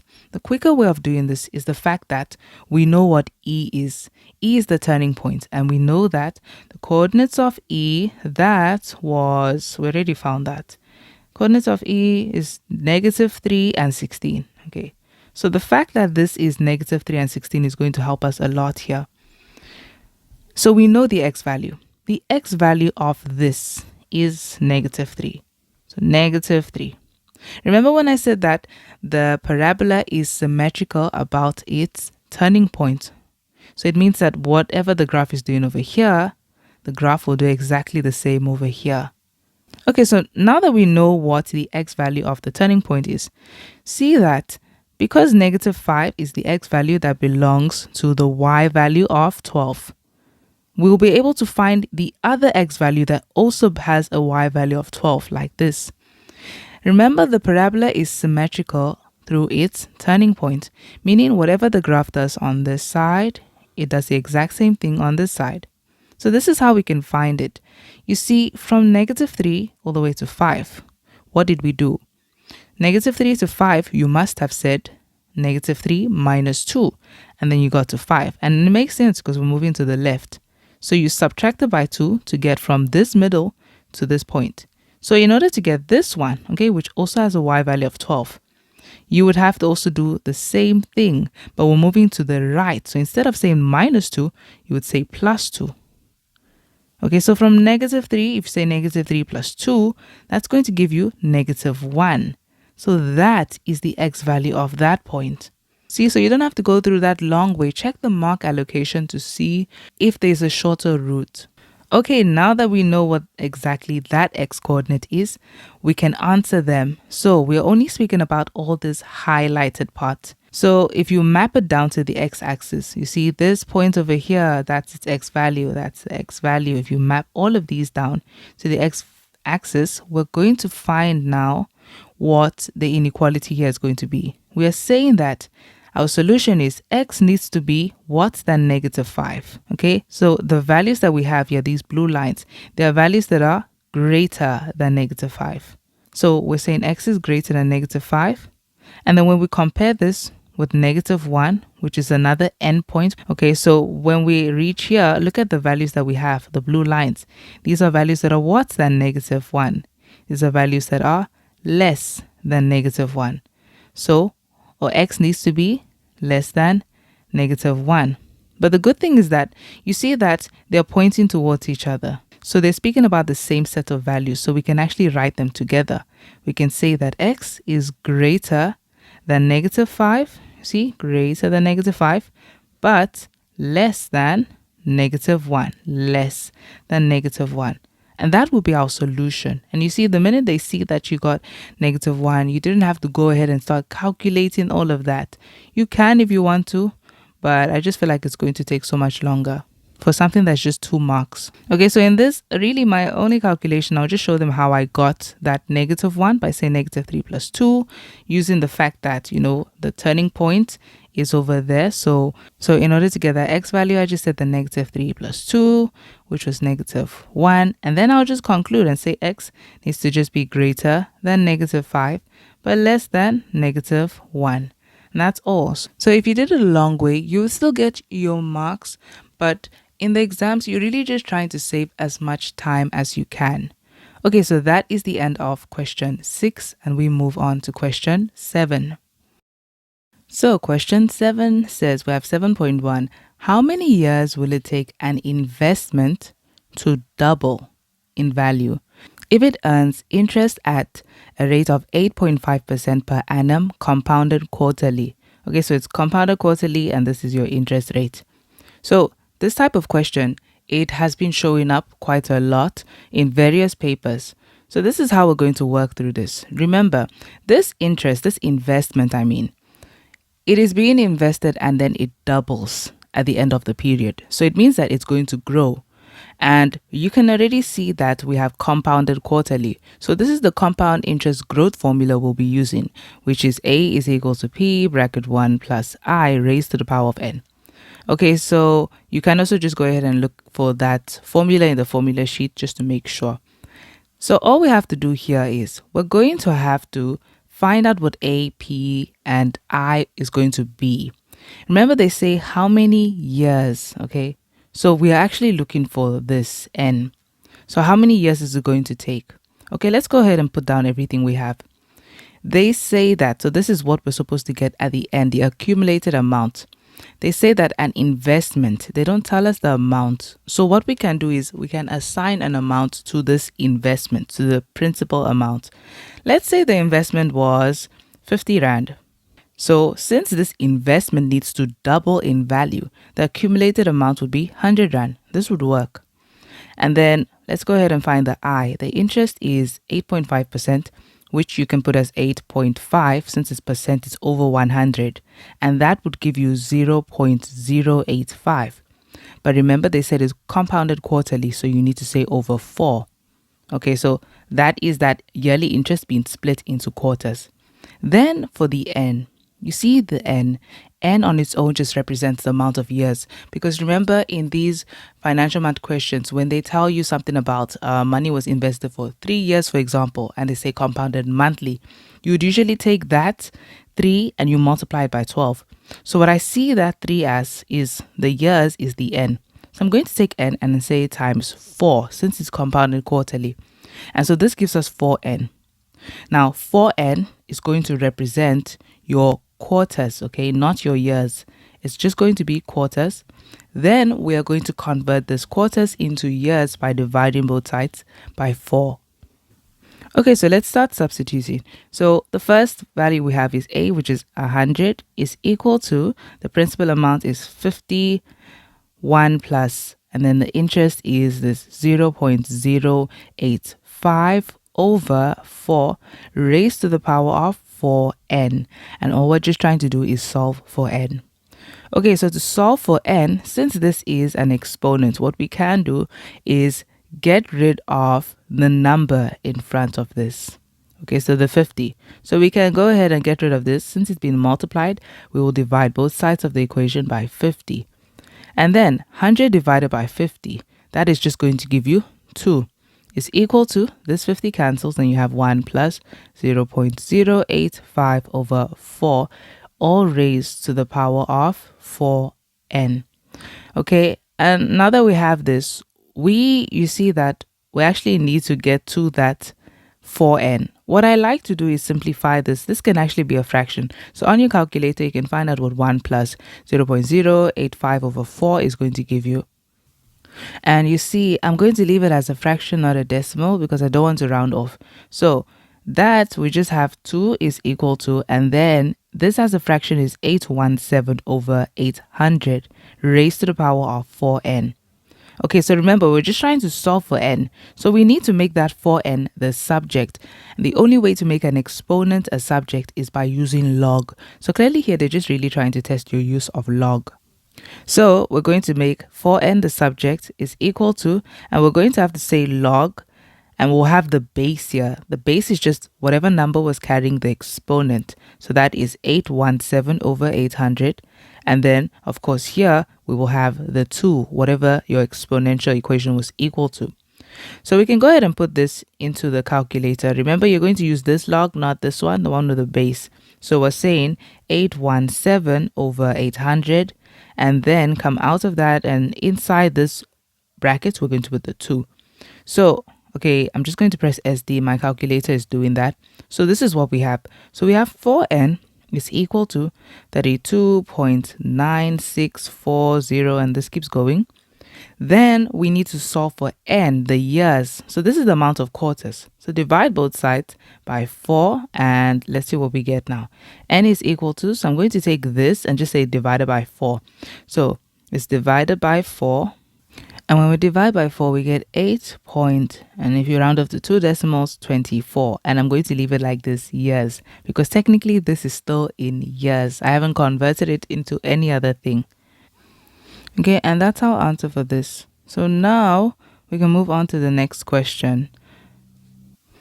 Okay, so now we have 7.2, and 7.2 says a company purchased machinery for 500,000 Rand. So this is how much they purchased it for, the starting amount.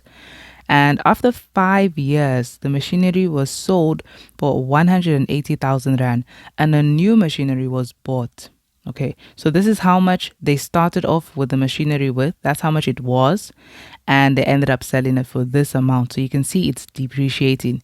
The first question we have is calculate the rate of depreciation of the old machinery over the 5 years using the reducing balance method. So it is a depreciation going, but using reducing balance. When they say reducing balance, this refers to compound decay or depreciation. Okay, and that formula just looks like this. A is equal to P bracket 1 minus I raised to the power of n. So you see, it's still compound interest, but it's decaying this time. So in this case, your principal amount will be the money that you started off with. How much did the machinery cost at first? It costs first when they purchased it, it was 500,000 Rand. So that would be P, 500,000 Rand. And then they said that after 5 years, it was sold for this. So you see, it lost value, it depreciated, meaning this is now your accumulated amount. Okay, it's not really accumulated because it actually just decreased, but this is what they ended up selling it for. This is now what it's worth. So that would be the A value. That's what we end off with. So this is really the starting amount, the ending amount. So that is 180,000 Rand. And then we have 1 minus, what is the interest? Well, it seems like they're asking us for the interest. They said calculate the rate of depreciation. Okay, so we don't know that rate, it's just I. And also notice they don't really say it's compounded monthly or quarterly or anyhow really. It's just compound interest. So this is being compounded on a yearly basis. Then we're going to raise it to the power of the amount of years, which is 5 years. So here we're just solving for I. Okay, so how do we solve for I here? We're going to have to look at the fact that I is inside here. And in order to get to I, you first have to get rid of this 500,000 so that we can get closer to that. So the 500,000, we can get rid of it by dividing both hand sides by 500,000. And let's see what we get over here. Okay, so when we divide that 180 divided by that, we get 0.36. I'll leave it as a decimal because that's a nice simple decimal. Is equal to, that cancels, and now we have the 1 minus I raised to the power of 5. And now in order to get to this I, you see we have to get rid of the 5. So this is an exponent of 5. The only way we can get rid of it is by fifth rooting both sides. So we're saying the fifth root of that and fifth root of that, because it's an equation. What you do on the one side, you must do on the other side. Now, something that you can do, it's not really necessary in this question because we have such a simple decimal.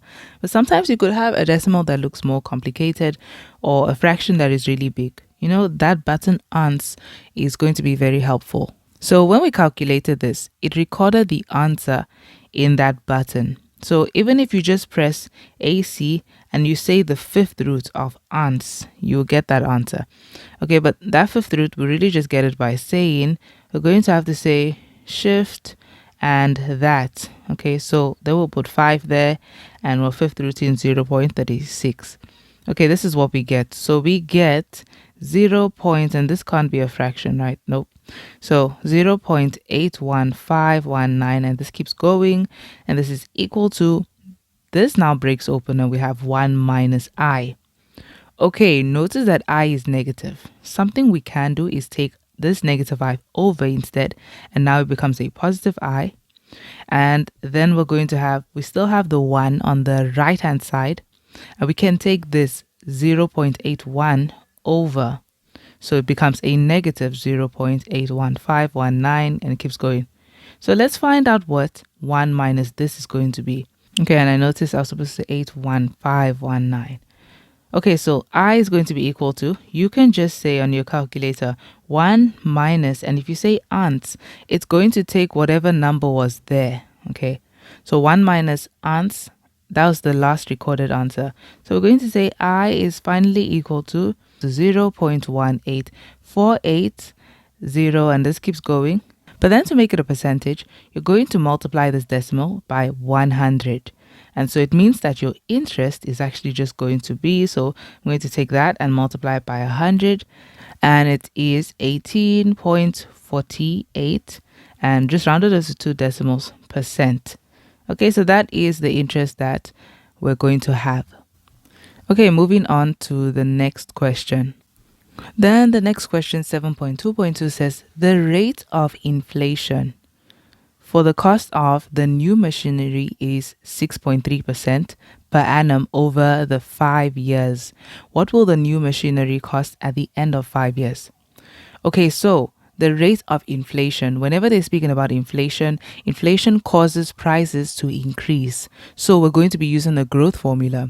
And when they're referring to inflation, it's going to be compound growth. Okay, so that's how inflation works.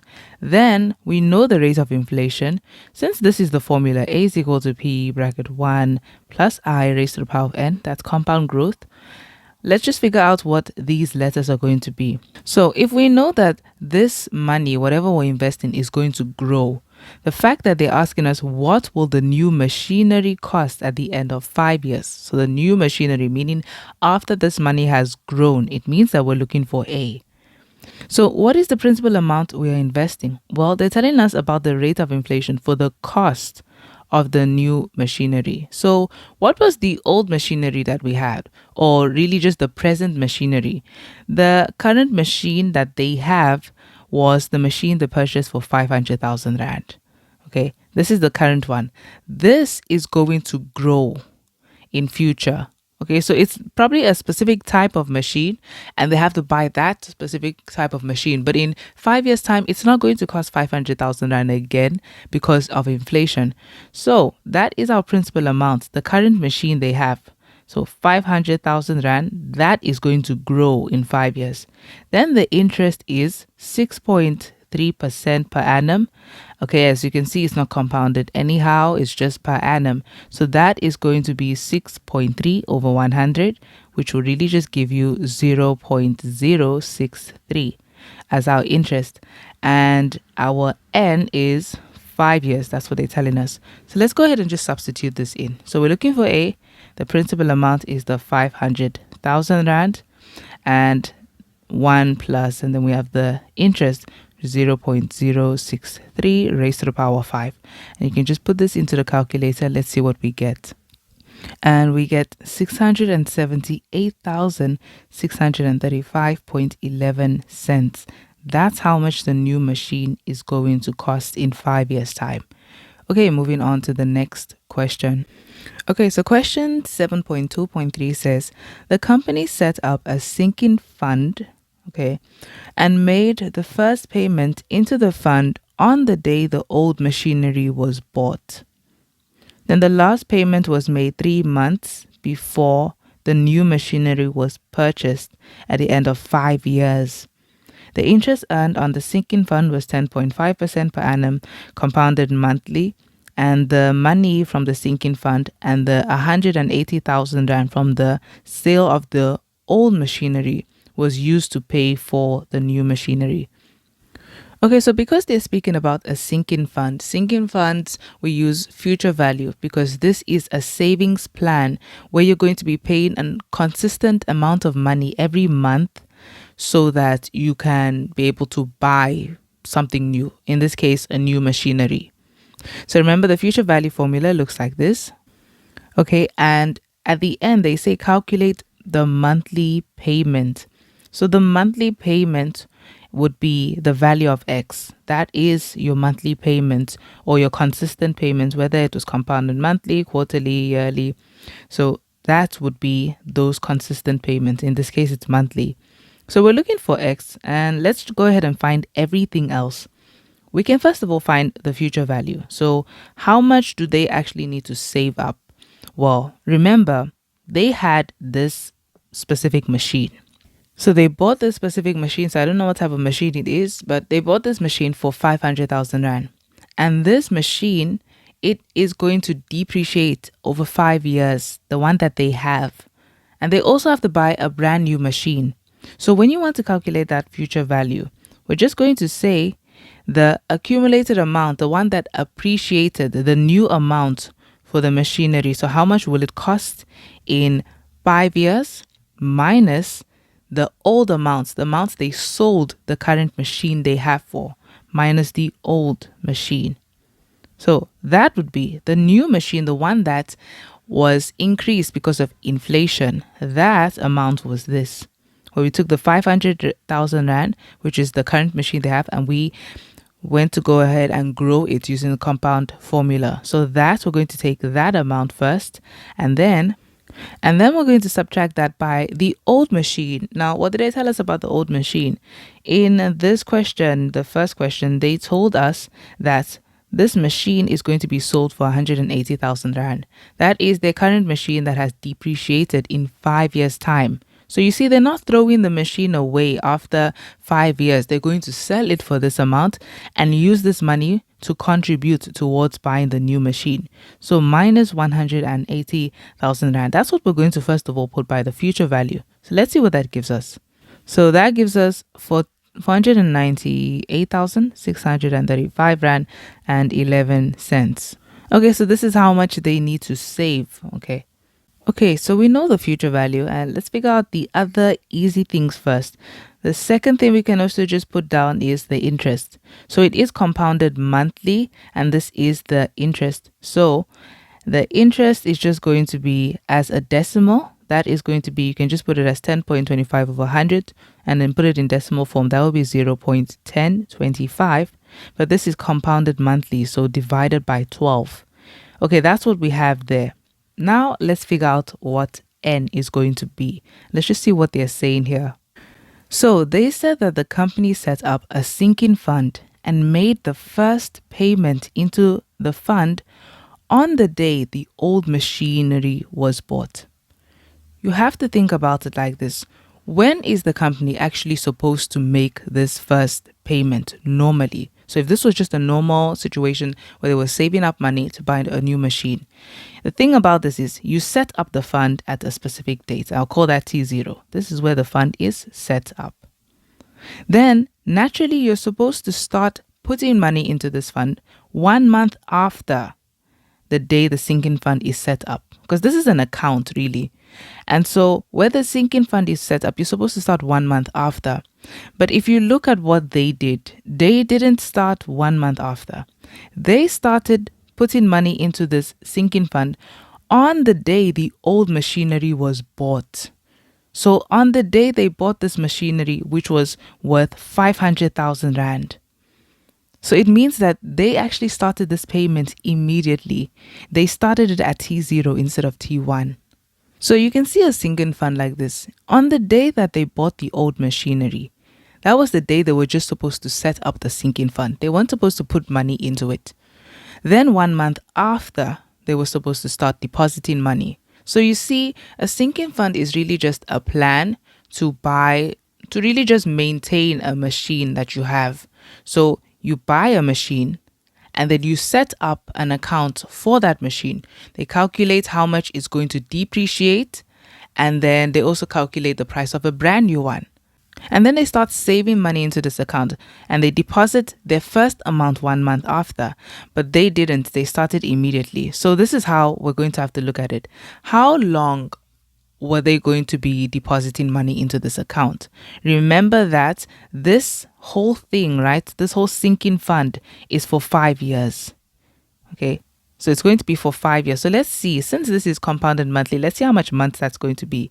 If we are saying 5 years and it's compounded monthly, we're going to have to find out by saying times 12 to find out how much months this will be. This is a total of 60 months, meaning naturally they're supposed to make 60 payments. But the thing is that they started this payment immediately. So that's actually a way of them telling you they started immediately instead of 1 month after. So since they started the payment immediately, we're going to say plus 1 extra month, meaning now they are on 61 payments instead of the 60. Okay, let's continue reading. Then they say the last payment was made 3 months before the new machinery was purchased. You see, with these payments, they're supposed to end at T60 naturally, right? This n is equal to 61 is just because they are paying exactly at T0 immediately the fund was set up. So they're supposed to naturally stop at T60, but now they're saying that they actually stopped 3 months before the new machinery was purchased, the brand new machinery, not this current machinery that they have. So that will be the machinery they are saving for. So imagine they stopped paying 3 months before this. Okay, this is where they were supposed to end. This is really where they were supposed to buy the new machine, but they stopped paying 3 months before this. So 3 months before T60 or month 60, you would have to just say 60 minus 3, right? And 60 minus 3 is 57. So this is at T57. So it means that at T57, this is where they make the last payment. So let's calculate how much payments this is going to be. So from T1 to T57, we can agree that that is 57 payments. But remember, they're also making a payment at T0. So in total, the amount of payments that they are making into this account is 58 payments. So we can erase all of this. Now we know there are 58 payments being made. Okay, so long what we have is we have the value of X, we have the interest, we have N, and we also have I. Of course, that is the interest. So let's put this down so long. We're saying that the future value is equal to, we have X, open bracket 1 plus I raised to the power of N, and then minus 1 over I. Okay, well, so let's just see. The thing about this is this account, okay, is actually going to last for exactly 5 years. And exactly 5 years, okay, is 60 months. Because if you times that by 12, that is 60 months. The last payment will be made at T57. So if the last payment is made at T57, what happens to the remaining money that is in this account? Because remember, this machine is only going to be bought 3 months after, because they said that the last payment was made 3 months before the new machinery was purchased at the end of 5 years. So this new machine, it's still going to be purchased here at the end of 5 years, meaning at T60. So what happens to all that money that they have been saving? Well, that money is going to grow. Everything is going to grow and gain interest for how many months extra? Since we stopped at T57, that was the last month they deposited money in. And so it means that since it's going to grow from T57 to T60, how much months is it sitting in the account? It is sitting in the account for 3 months extra. So it's going to grow for 3 months. So this is what we have to include here. We have to say multiply by 1 plus I raised to the power of the 3 months. Okay, the 1 plus I is really just so that whatever the future value amount is, it's going to multiply to the 1, okay, and become its number. Then it's going to also multiply to the I so that that full amount can gain interest with 3 months. Okay, so this one is not one of those simple types, really. It's really not one of those simple types. We can go ahead and calculate this now by saying the future value that we have. We already calculated the future value by saying the new amount, the appreciated one minus the depreciated one, and it gave us that. That's the future value. So that's 498 and then 635.11 is equal to X is what we are looking for. We don't have that yet. So X, open bracket, then we have brackets 1 plus the interest is 0.1025 over 12 raised to the power of N, and N in this case, okay, so the amount of installments made, that is 58 installments are made. So we have to the power of 58 minus 1, close bracket, over, then we have 0.1025 over 12. And now this needs to grow for 3 months extra. Okay, so multiply by 1 plus your interest is 0.1025 over 12 raised to the power of 3 months. This is the calculation, and we have to solve for x. Okay, lots of big numbers. What we can do is simplify all these big numbers. You see, all of this is being divided by this. Then, as this number is as a fraction, I'm saying this top over this denominator, it's being multiplied by all of this. So we can put everything here onto the calculator like this.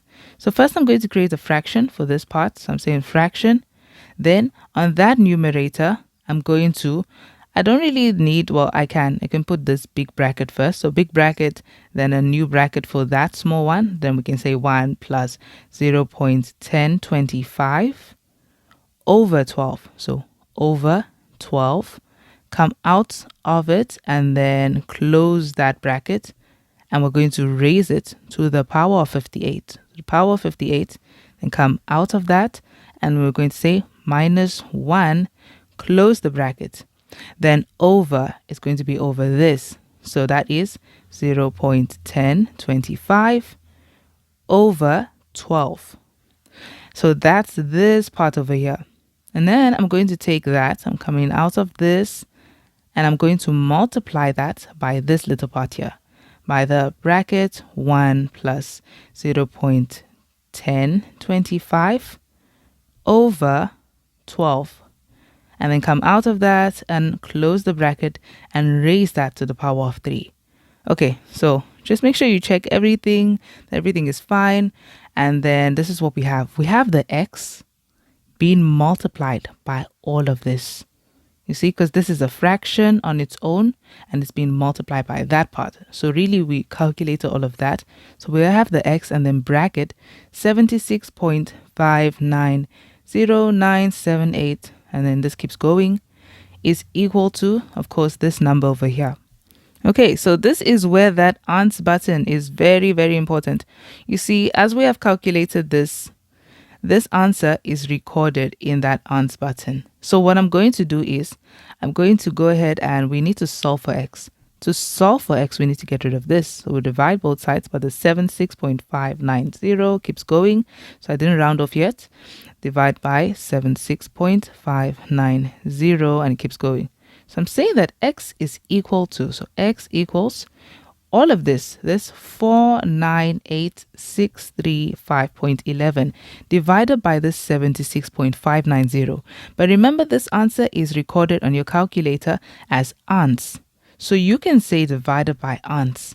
You could press AC and then put this amount, this 498, all of that, and say over ans. It will actually find the answer because it recorded this number in that ans button. My calculator works a bit differently. I have to say equal to first, and then I'm going to say the 498,635.11, and then I'm going to say over ans. And there we go. So this is the amount we get. So when you divide it by that, we get that x is equal to, so of course you will show them that you said 76.590 and it keeps going. But then you can just use that button ans instead. So we're going to say it is equal to 6,510 rand 0.37 cents. That is the amount they need to invest monthly in order to achieve this, in order to be able to buy a new machine in 5 years' time. Okay, so that is it for financial maths for this paper. And so we move on to question 8. Okay, so we're on question 8 now, and question 8 says, determine f prime of x from first principles if it is given that f of x is equal to negative x squared.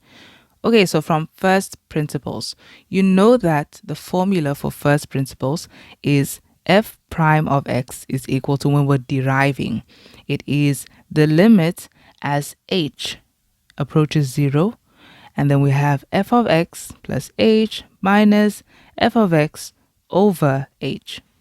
And so because this is the formula, the best thing to do is to start with this f of x plus h. Since we already have f of x, we already have this. Let's start with the f of x plus h and find out what that is going to be equal to.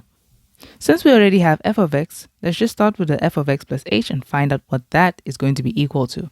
Okay, so I'm moving this to the side and we're just going to find the f of x plus h. So when we see this, it just really means that because we are now saying f of x plus h, wherever we see x, let's just replace that with x plus h. So first we have a negative. Then we have x. In place of x, we're going to put x plus h, but like this, x plus h. And then we have a squared, so we put squared there. And so this is equal to, we still have the minus behind, but we need to multiply this. We need to square this, basically what is inside the bracket. So you can do this basically by squaring the first term. That will be x squared. Then you're going to multiply the first term with the second term, which will give you xh. Then you take that and multiply that by 2. So that gives you positive 2xh. Then to get the last term, you just square the last term. So h squared will just give you positive h squared. So this is what we have.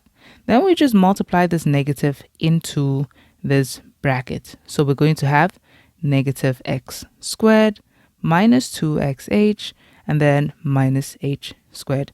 And that's what f of x plus h gives us. Okay, now we can actually find the derivative of this using this formula that we have. Remember, all the formulas are in the formula sheet. So this is that f prime of x is equal to the limit as h approaches 0, and f of x plus h is this negative x squared minus 2xh minus h squared minus, and then we have to minus that by f of x. Now f of x is this negative x squared. So we're saying minus a negative x squared. No? So we're saying minus negative x squared.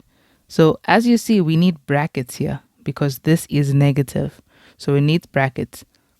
We can't just leave two signs there like that. And so this is now over h. Then it's equal to the limit as h approaches 0, and we have negative x squared minus 2xh. So you will see that from this, every time when we're subtracting by f of x, this negative is going to multiply to whatever f of x is. So it's always going to be, you always have to take what f of x is and multiply by negative. So in that case, that will now become positive x squared. So this is something that you can just be doing so that you can avoid taking long steps. Because if you take long steps, it really sometimes increases your chances of making mistakes here and there. So we'll say over h, and now this is equal to the limit as h approaches 0. And now a second thing you should also realize is because we're saying minus f of x, the only thing that will cancel across is whatever has the inverse sign, okay, the inverse operation of whatever f of x was. So we have positive x squared, it will cancel with a negative x squared in this. So there it is. That will cancel with that. I'm only saying this so that you don't go ahead and start searching what's going to cancel. Whatever will cancel would be whatever f of x was. And so we're just going to have negative 2xh minus h squared over h. Then, in order to get rid of this denominator of h, we're going to take out a common factor of h on the numerator. So this is still equal to the limit as h approaches 0. And then we have h out as a common factor. So we're looking at h and we're saying what do we multiply to h to get back to this? Or you could say this divided by h. So the h's would be gone and you'll be left with negative 2x. Again, negative h squared divided by h. One of the h will be gone here. This h is gone. You're left with negative h only over h. And then they cancel. So now we have this is equal to the, I don't really want to write the limit as h approaches 0. So what I'm going to do is substitute in place of h 0. So we say negative 2x minus h is now 0. This is f prime of x. And f prime of x finally is just equal to negative 2x. And if we scroll up, just also notice what you can do to make sure that this answer is right. Derive this from the rule of derivatives. So if it was f prime of x, you would just say the negative times the 2, which is negative 2.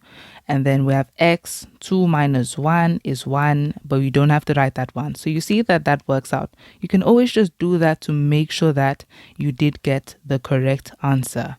Okay, moving on to the next question. 8.2 we have, so determine 8.2.1 f prime of x if it is given that f of x is equal to this. So it's only for 2 marks, so we need to do this using the rule of differentiation. Okay, so using the rules of differentiation, we're saying we have to check if it's ready to be derived. So everything looks fine here, no x's on the denominator, everything is fine. So we can just go ahead and start by saying f prime of x is equal to, so coefficient times exponents, 4 times 3 is 12. Then we have x to the power of 3, and we have to subtract 1 from that, which will give you 2. Then we have the negative 5 times 2, which is negative 10.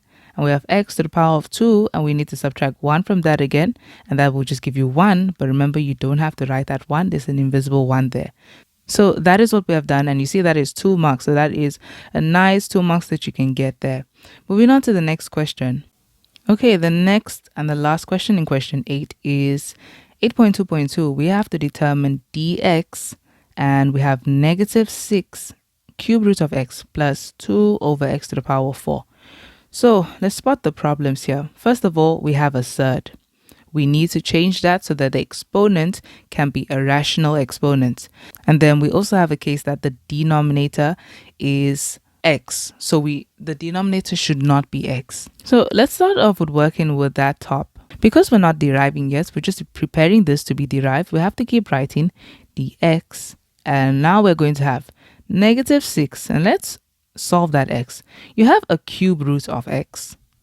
Now, on top of the x, there's a natural exponent of 1. If you want to write this so that it's not a surd anymore, we're going to keep the base, and you're going to say the inside exponent over the outside exponent. So the inside exponent is the 1, the outside exponent is the 3. And that's how it can be written. So that is just x to the power of 1 over 3. Okay, so that's fine now. Then plus 2, and then, of course, over the x to the power of 4. So this is our next problem now. So how do we resolve that? Well, in this case, this is not a case where we can nicely just take that to the numerator. We can't really do that right now. It won't really work so well because we have 2 terms on the numerator. So what we can do is split this fraction. So if I had a fraction x plus 1 all over 2, if I wanted to split this fraction, I could split it like this. It would be x over 2 plus 1 over 2. Because when the denominators are the same and you're adding or subtracting, you need to just add the numerators and keep the denominator the same, like that. So that's how we'll split that. We can just go ahead and say this is equal to dx, and we open this and we have negative 6x to the power of 1 over 3 over x to the power of 4. And then we have a plus here. So this is being added by 2 over x to the power of 4. Okay, now that we have that, we can simplify. So you see this 2, they can actually simplify. We have the bases being the same and they're dividing, so we need to subtract the exponents. So we have dx, and then we have negative 6, and when the exponents are subtracted, we're going to have x is going to stay on top to the power of 1 over 3 minus 4. So what's 1 over 3 minus 4? And that gives us negative 11 over 3. And then we're going to say plus, and now in this case, you see you have a denominator which has an x. That should not be. This needs to go to the top. So since we're taking this and we're putting it on top, the consequence for that is that the exponent is going to become negative. So we're just going to have the plus 2, and now we have x, but to the power of a negative 4. Okay, and now everything seems fine. Everything can actually be derived in this form. So now that we're deriving, we're not going to write dx anymore. It's going to be equal to, we're going to say the negative 6 multiplied by negative 11 over 3. So what's negative 6 times negative 11 over 3? And that is equal to 22. So you can't just use your calculator. And we have x to the power of negative 11 over 3. And you have to say minus 1. So what's negative 11 over 3 minus 1? And that is equal to negative 14 over 3. Then we're going to say the coefficient times the exponent. So 2 times negative 4 is negative 8. We have x to the power of the negative 4. Again, you must say minus 1 from the exponent, and that will give us a negative 5. Okay, so this is it derived.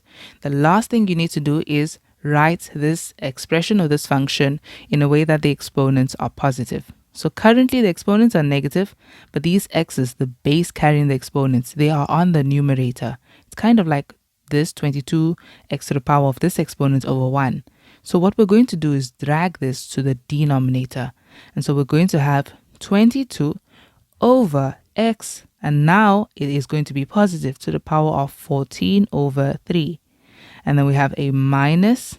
Do the same thing here. We have 8, and we're going to drag that to the denominator over x to the power of, it becomes a positive 5. And that is our derived form.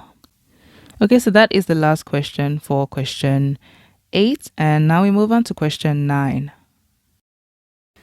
And now on question 9, and question 9 says, sketch below is the graph of f of x, which is equal to x cubed plus ax squared plus bx plus c. The x-intercepts of f are at 3 and 0 and m. Okay, so these are the x-intercepts of this. And then they also say where m lies on the negative x-axis. Okay, so they must be saying that for an important reason. Then they say that k, which is 0 and negative 3, that is the y-intercept of f. And then they say that m and n are the turning points of f. Okay, so this is one of those graphs that is sharing an x-intercept and a turning point. So they want us to show that the equation of f is given by this. Okay, now looking at this, for us to be able to, let's just see what we have. First of all, we have a y-intercept, 0 and negative 3. And that is the value of c. So we know that c is actually equal to negative 3, that y value, because it's the y-intercept, negative 3. So if we fill in what we have so long, we would just have f of x is equal to the x cubed, then we have plus ax squared plus bx, ax squared plus bx, and then we'll just have minus 3. Okay, now the problem with this equation is there are two things missing. We have a and we have b missing. In order to be able to find the equation of this, just using this, they would have to give us 2 more pieces of information. They only gave us this extra. They told us that this is 3 and 0. That's all. If you just substitute this 1 point in this, it's not going to help you to find the 2 missing things. You need 2 pieces of information, or 2 points at least. If it was the case that they gave us maybe this point, then it would be more than enough to find it. Because this point is special. It's a turning point. You can use it as a point. We would be able to actually substitute it as a point. That's the first way you could use it. The second way we could have used it is as the derivative. We could have derived this function and said that at this point, the gradient is equal to 0. So we derive it and set that derivative equal to 0. But notice they didn't give us that. They only gave us this point. So I'm saying that this is not enough this is not enough to find this. So we need another method to find that. So let's look at the fact that they gave us a cubic function with 2 x-intercepts. One being a turning point and an x-intercept. The other is just a turning point. So the formula of this graph can be written as y is equal to x minus x1. And because this one, the one on the left is the smaller one, I'm going to use it as this one. Okay, so this x value is this x value here. Now, because it is a turning point and an x-intercept, on top of this we would say squared. Then multiply by x minus x2. Okay, and that would be the x2. So x1 is whatever the x-coordinate of m is. And let's just call that something. Let's call it p. So I'm saying x1 is p. I'm going to call it p.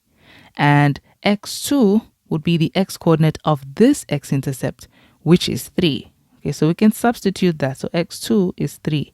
Let's go ahead and substitute it into this. So we have so long, because it's f of x, I'll just call it f of x is equal to x minus p all squared. And then we have x minus 3. Okay, so here we can just go ahead and try and find the value of p. So if we find the value of p, we'll be able to put it back into this formula and just simplify this, and it will basically be simplified to get to this form. So how do we find p? All we need is at least 1 point. So let's just substitute 1 point into this equation and we'll be able to find p. The point that we can substitute is k, because this is a point we have not even used yet. We have 0 and -3. So k, which is 0, and -3. So I'm going to put this in as my x value and this as my y value. Okay, so the y is f of x. That is the -3. It is equal to, so we're going to have, in place of x, we're just going to put in the 0, okay, because that's the x value. So 0 minus p, we don't know what p is yet, p all squared, then multiplied by, again we have an x, so in place of that we put 0 minus 3.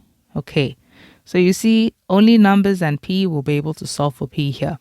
We have -3 is equal to 0 minus p is really just negative p all squared, and 0 minus 3 is -3. So now have -3 is equal to p all squared is p squared being multiplied by -3. So here we'll just have -3 p squared and -3 on this side. We have to solve for p, so divide both sides by -3, and so it means that p squared so long is equal to 1. Then we're going to have to solve for p. You see, this is an equation. To solve for p, we need to get rid of the square, so we'll square root both sides. But you need to remember this. This is an equation, so we're going to have to say plus minus here. The reason why is because not only the positive would work, the negative would work as well. We're saying something squared is equal to 1. Well, 1 squared gives you 1. But -1 squared also gives you 1. So always remember you need to add that plus minus. So p is either equal to positive or -1. And that's probably why, because remember p is this, that's probably why they mentioned this. They mentioned that m lies on the negative x-axis. So because it lies on the negative x-axis, it's not going to be the positive one, it's the negative one. So it means that p is equal to -1. Okay, now that we have the value of p, we can go ahead and substitute it into our equation. And our equation is this f of x. I'm just going to copy and paste this. And then we have f of x is equal to, we have x minus, and p is now -1. So we say -1. You can put that in bracket, all squared, and then bracket x minus 3. Okay, so this is really square brackets, but doesn't really matter. Then we have f of x is equal to, we have the x, and then the negative multiplies with that -1. We're giving it a +1, all squared, bracket x minus 3. So you see, our equation is complete. All we have to do is actually simplify it so that it can be in this form. Okay, so we're just going to say f of x is equal to, let's work with this. So because of that, I'll just put this in front, this x minus 3. And now we're going to work on this x plus 1 all squared. Because it's being squared, you can simplify it the quick way. Instead of writing x plus 1, bracket x plus 1, that takes long. All you can do is, you're going to take the first term and square it. That will be x squared. Then you're going to say, to get the middle term, we'll say the first term times the second term. So x times 1 is just x. Then you're going to take that and times it by 2. Okay, and that will be positive 2x. Then lastly, you take the last term and you square it, and that will still give you a positive 1. So you can do it the normal way, it will take longer. I try to take shorter routes because as a human being, you will make mistakes here and there. You're capable of making little mistakes. So I try to avoid those little mistakes by using quicker steps. Okay, so now we can go ahead and just simplify this. We're going to multiply this binomial by this trinomial, and we'll basically do that like this. So we're going to take the first term, x, and multiply it by x squared, and that is equal to x to the power of 3. Then again, the x will multiply to the positive 2x, and that will give you a positive 2x squared. Then the x will multiply to the positive 1 and give you a positive x. So we're done with the x now. You see, each term just needs to multiply by every term here. Then we're going to have the -3 being multiplied by the x squared, and that will give you a -3x squared. Then the negative 3 multiplied by the positive 2x, and that will give you a negative 6x. And then negative 3 lastly multiplied by the 1 will just give you a negative 3. So finally, f of x is equal to x cubed. And then we have this positive 2x minus 3x squared, so they're both x squared, so it's going to be a negative x squared. Then we have the positive x minus 6x, which is a negative 5x, and the constant negative 3. There we go. Okay, so that's what we would need to do in that case. So now you see how the thought process goes. You see why the other method would not have worked and when you should think about using this method. Okay, so that is 9.1. Moving on to the next question. Then 9.2 says calculate the coordinates of n. So to find the coordinates of n is the other turning point. Okay, so to find that, we already know this one. This one, we got m, which was the negative 1 and 0 because it's an x-intercept. And so we just need to find n. So finding the turning point, you would just need the function. You need this f of x, and we're going to derive this because we're trying to really just find the gradient of this function. So when we derive this, this is the gradient of the function. We're going to say the invisible 1 times the 3, and then we have x to the power of 3 minus 1, which is 2. And then the invisible negative 1 times the 2, that is going to be a negative 2. And we have x, 2 minus 1, which is 1. And we don't have to write the 1. Then minus 5, and of course the x falls away because x to the power of 1 minus 1 is x to the power of 0, which anything to the power of 0 is 1. And so negative 5 times 1 is just negative 5. So this is what we have. This equation defines the gradient, okay, of this graph. So we're trying to look for a turning point. At the turning point, the gradient of your curve is equal to 0. So we're going to make the gradient equal to 0. And we're saying it's equal to 3x squared minus 2x minus 5. And this will give us the x coordinates where our gradients are equal to 0, which will really be the x coordinates of our turning points. Okay, so this is something where you can go ahead and use the quadratic formula if you want to. I can't promise that you won't lose 1 mark. You probably will for your factors. You're going to lose 1 mark for your factors. So I'm going to factorize it manually. So I'm going to look at 3x squared and say, what times what gives you 3x squared? That is 3x multiplied by x. And then what times what will give you negative 5? So that will be 5 and a 1, but one of it needs to be negative. So I think it's in the right position right now so that we can get a negative 2 in the middle. But when we multiply across, that becomes a 3x. And when we multiply like that, that becomes a 5x. So if you have 3x and you have 5x, which one should be negative for you to get a negative 2x in the middle? We would make that negative, the 5x, and then this one stays positive. So that would give us a negative 2x in the middle. That means, how did we create the 5x? We created it by saying x multiplied by 5. So that should get the negative so that we have, that's how we multiply this, and it became a negative 5x. Then, of course, the 3 times the 1 will make that positive. So these are our factors. This and that is our factors. So 0 is equal to, we have 3x minus 5, and we have x plus 1. So 3x minus 5 is either equal to 0 or x plus 1 is equal to 0. 3x is equal to 5. Divide both sides by 3. X is equal to 5 over 3. Or it's a case where x is equal to negative 1 when we take that over. So let's decide which one belongs to n. Remember, this belongs to both stationary points of n and m. We already know m is negative 1. So this one is the 5 over 3. So that is 5 over 3. Okay, so we have the x value now. Let's find the y value. It is still a point on the graph. So all you're going to have to do, not on this graph, this is the derivative, it's still a point on f. So just take this x value and substitute it into the original equation of f.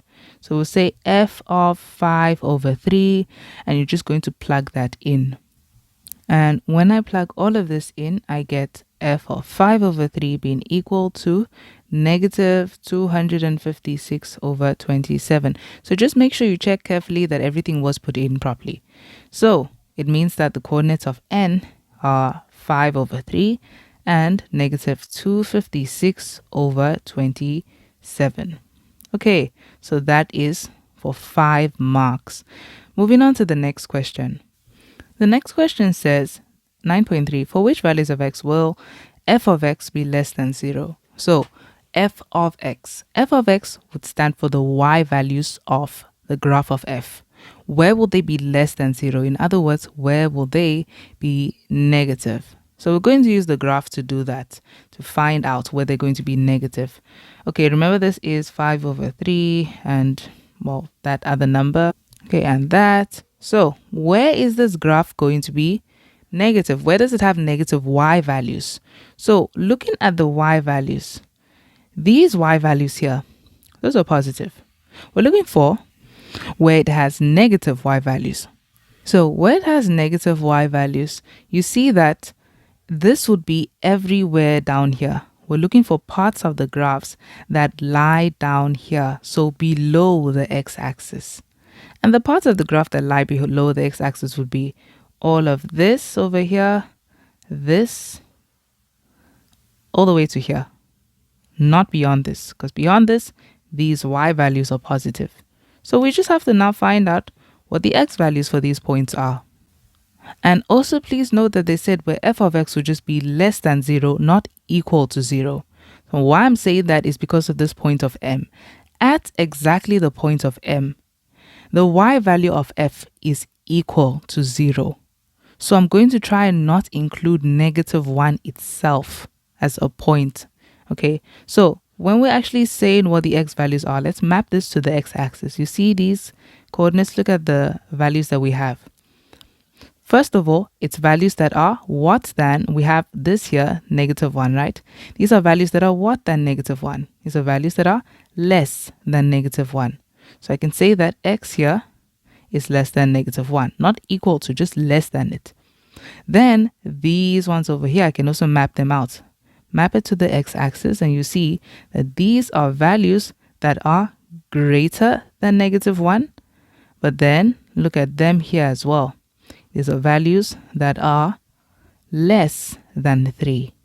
So this is where x is greater than negative 1, but less than 3.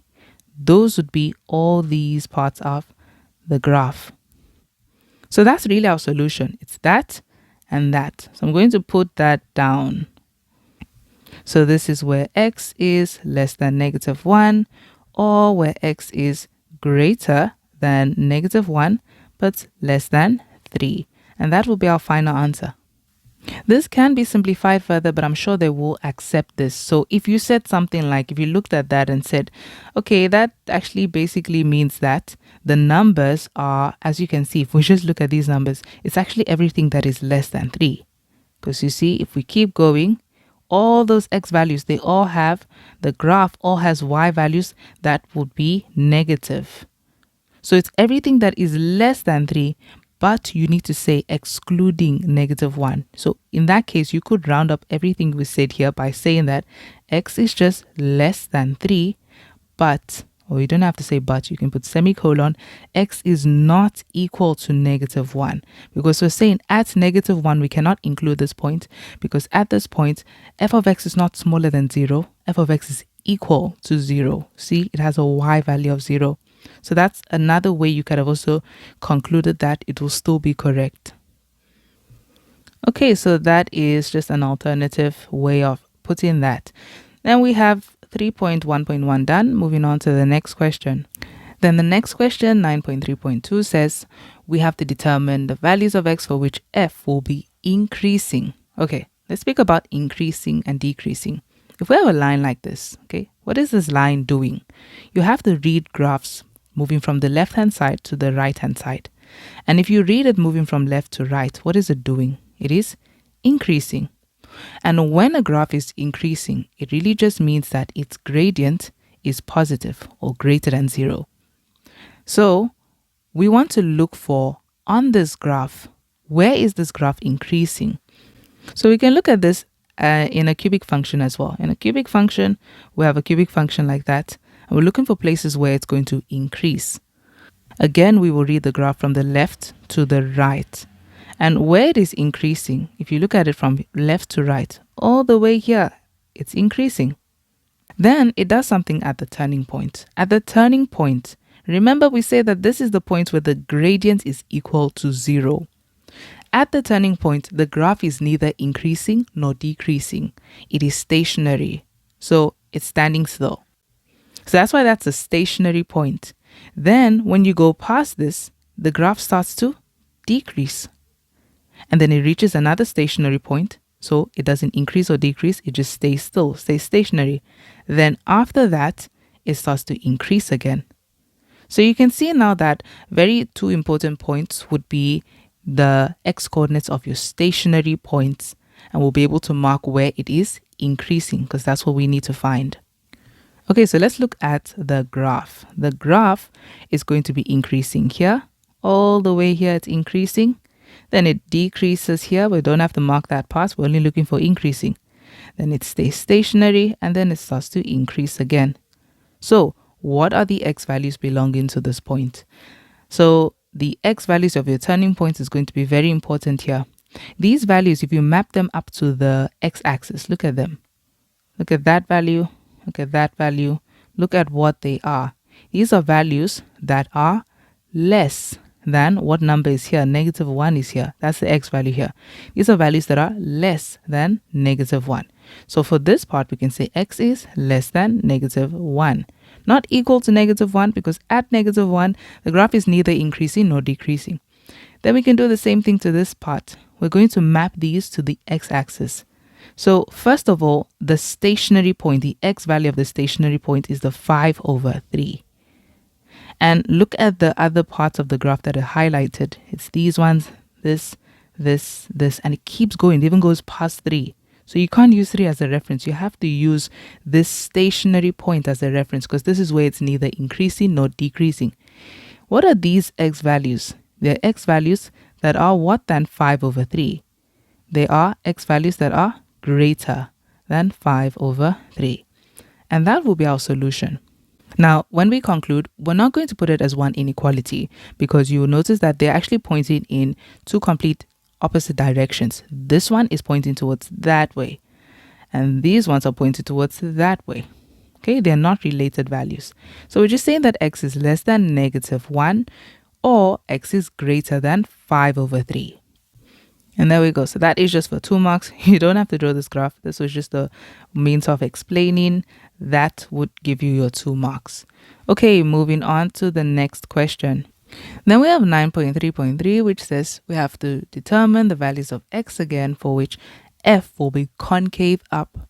So when we speak about how a graph is concave, when we have a parabola, a smiley face parabola, this is a concave up parabola. This is a concave down parabola. So in a cubic function, we also have 2 different concavity that is also going on there, or concavity. So we have this. That's how a graph looks. The shape is like that. Where it will be concave up would be on this part over here. It's concave up. And where it's concave down would be this part over here. So we have to find out now, if this is the part that is concave up, where exactly does this start? It will start, so where does it change really? It changes after the point of inflection. So in this question, we first have to find that x value. What is the x value of our point of inflection? And so we can say, okay, it is concave up for values that are, as we can see, these values move towards this side. So it's values that will be greater than whatever that x value is. So that's the first thing we need to do. Let's find out the x value of the point of inflection. Now, with what we have on this graph, there's actually 2 ways. You can use the equation of the function, the completed one, and you can get the second derivative of that function and make it equal to 0. Or if you wanted to just get straight to the point, you could just say the second derivative. Where is the second derivative going to be greater than 0? This would be concave up. If you wanted concave down, you just say the second derivative needs to be less than 0. So another way you could have found this is using the x values of your turning points. You see, in between them, exactly halfway between them, that would be the x value of your point of inflection. So if you could find the midpoint of this, okay, really just by saying x1 plus x2 divided by 2 of these x values. So you take the negative 1 plus 5 over 3 and divided by 2. And you would find the middle. That would be the x value of the point of inflection. But you can also just do this the easy way by actually just finding this inequality, solving for x in this inequality. Okay, so I'm going to just use the inequality because I feel like it's going to be simpler since we already have the first derivative of this. So we're going to make f prime double prime of x be greater than 0. This would be the values of x for which it would be concave up. Okay, and the derivative of this is this. So when we derive it, it's going to be 6x and then minus 2. That's all we're going to have there. So we're going to have 6x minus 2 is greater than 0. And you just need to solve for x now. So 6x is greater than, and we're taking this negative 2 over. So this is not a quadratic inequality. So there's nothing special here. We just have to solve for x. We need to solve for x by dividing both sides of the equation by 6.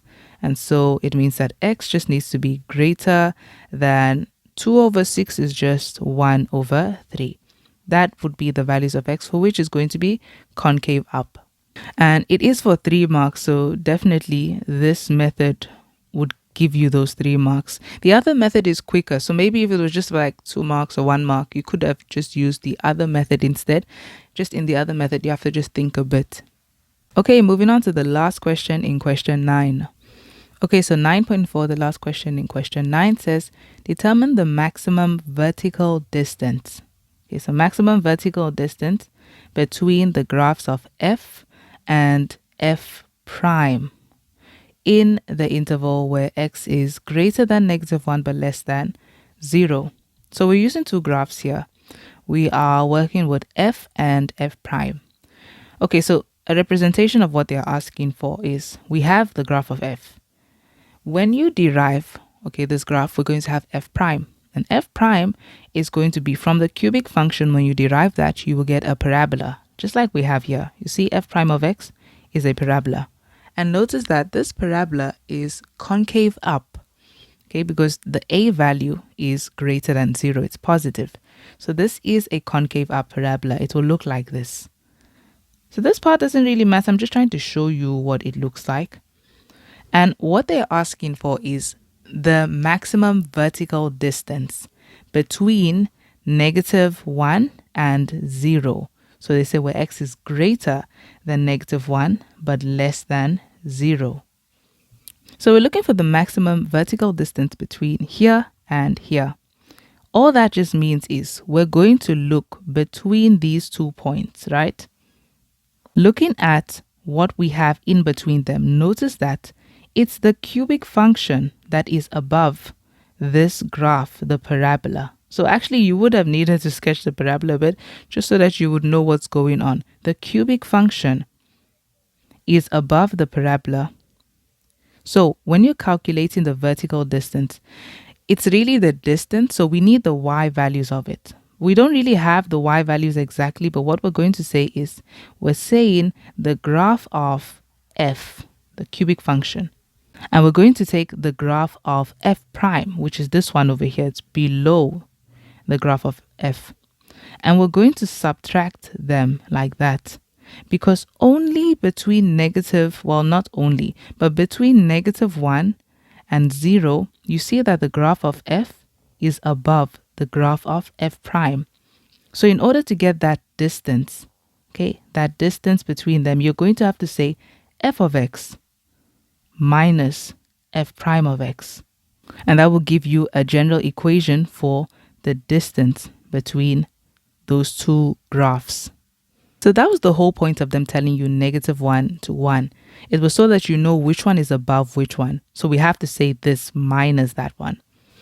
So the distance itself, the vertical distance, would be found by saying f of x minus f prime of x. Then after, when we simplify this, we'll find the maximum vertical distance.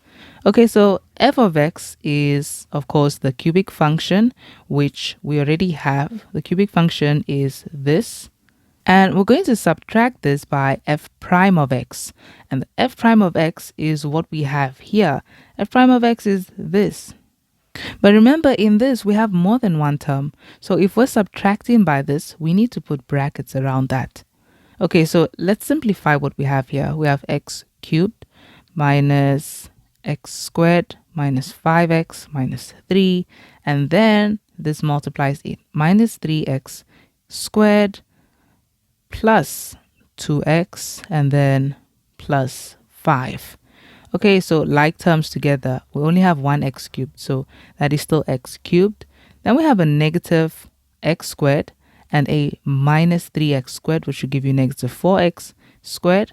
Then we have this minus 5x plus 2x, which will give you a negative 3x. And lastly, negative 3 plus 5, which is like saying 5 minus 3, which is positive 2. Okay, so this is the distance, not the maximum distance yet. Now, using this distance, we can find the maximum vertical distance.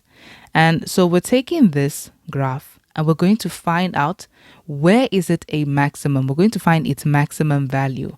This graph actually creates a cubic function where the value of a, okay, the coefficient of x cubed is positive. So it looks like this. It looks like a capital letter N, basically, just more curved. But if it was a case where a was less than 0, where that coefficient was negative, it would look like a backwards N, just more curved, like that, something like that. Okay. So we're working with this, and this is what we're going to find. We're actually just trying to find the local maximum. So here we have a local minimum, and here we have a local maximum. So however this graph looks, we just want to find the actual maximum vertical distance. We want to find that y value. But in order to find that y value, that maximum, we need to find the x value first, belonging to this. And so you see at this point, we have a turning point. So we're really just trying to find out, you see the distance between those two graphs, they create a new cubic function. And we're just going to find out what exactly the maximum value of that turning point is. Because it's a turning point, you're going to have to derive this, okay? And you have to remember that at the turning point, your gradient is equal to 0. To find the gradient of this distance, this curve, you derive this curve. And so we're going to say d prime is equal to, and I'm deriving it, so it's invisible 1 times 3, which is 3x, and then to the power of 3 minus 1, which gives you just a 2. Then the negative 4 times 2, negative 8x, 2 minus 1, which is 1. We can leave it like that. And minus 3. And of course, that x falls away because of the exponent of 0. And that also just falls away because it's a constant. So this is the gradient of this curve. But now we want specifically where the gradient is equal to 0. So we're making the gradient equal to 0. And this is now 3x squared minus 8x minus 3. So we have to simplify this, factorize this. So I'm going to say 3x multiplied by x is what gives me 3x squared. And what times what gives me 3? That will be a 3 times 1. But remember, this is a negative 3, so one of it needs to be negative. Okay, if I put it like this, it will not give me an 8 because one of it needs to be negative already. This is going to be 3, that's going to be a 3. There's no way 8 is going to come out of that. So I'm going to put it as 1 and 3 instead. And because the 8 is negative in the middle, the one that becomes the bigger number, that should take the negative. So if you say 3 times 3, that will become 9. So this should take the negative. So we can have a negative 9x. And then x times 1, that should be positive. So we can have a positive x, and that will give us negative 8x. So these are our factors. I have a video on factorizing trinomials like this, so you can actually just go ahead and check that out on my channel. You can go to the videos and you will see, well, I will paste a picture of that here so that you'll be able to find that video on my channel. Okay, so we just have 3x plus 1 and we have x minus 3 is equal to 0. So let's solve for x. 3x plus 1 is equal to 0, or x minus 3 equals to 0, 3x is equal to negative 1. Divide both sides by 3, x is equal to negative 1 over 3. Or we have the case where x is equal to, we're taking that over positive 3. Okay, so this is where we have to decide which one is our x value. You see that here we have a maximum, okay, at this x value. And then here we'll have a minimum. So at this x value, notice that this x value is more to the right than this one. So this x value, okay, whatever this is, let's say x2, it's going to be bigger than this x value. So we're going to take the smaller one. The smaller x value would give us the maximum value. Okay, so between these two, which one is the smaller one? It will be this one. Okay, so this is the smaller one, and so I'm taking that. So in actual fact, this y-axis is actually supposed to be like in between these two lines, these two x values. So we have this as our coordinate that we're going to use, the x value. But then we need to find its y value. The only way to find its y value is to take that x value and substitute it into the equation of the cubic function that we have. And that will give you the y value. And this is this equation here. That is the equation for the distance of those two graphs. So I'm saying that the distance, I'm just finding the distance of the maximum. Okay, I can say d maximum, or even if I said d sub negative 1 over 3, because I'm substituting this into this equation, it's going to be the negative 1 over 3 all cubed, and then minus 4x squared, so minus 4 bracket negative 1 over 3 all squared, and then minus 3 bracket negative 1 over 3, and lastly the plus 2. So you can put this onto the calculator, and that would give you the maximum value of that cubic function. And we get 68 over 27 on the calculator. So you can put it as decimals. As a decimal rounded off to 2 decimals will be 2.52 units. Okay, that would be the maximum distance between those two graphs when they're in between these x values.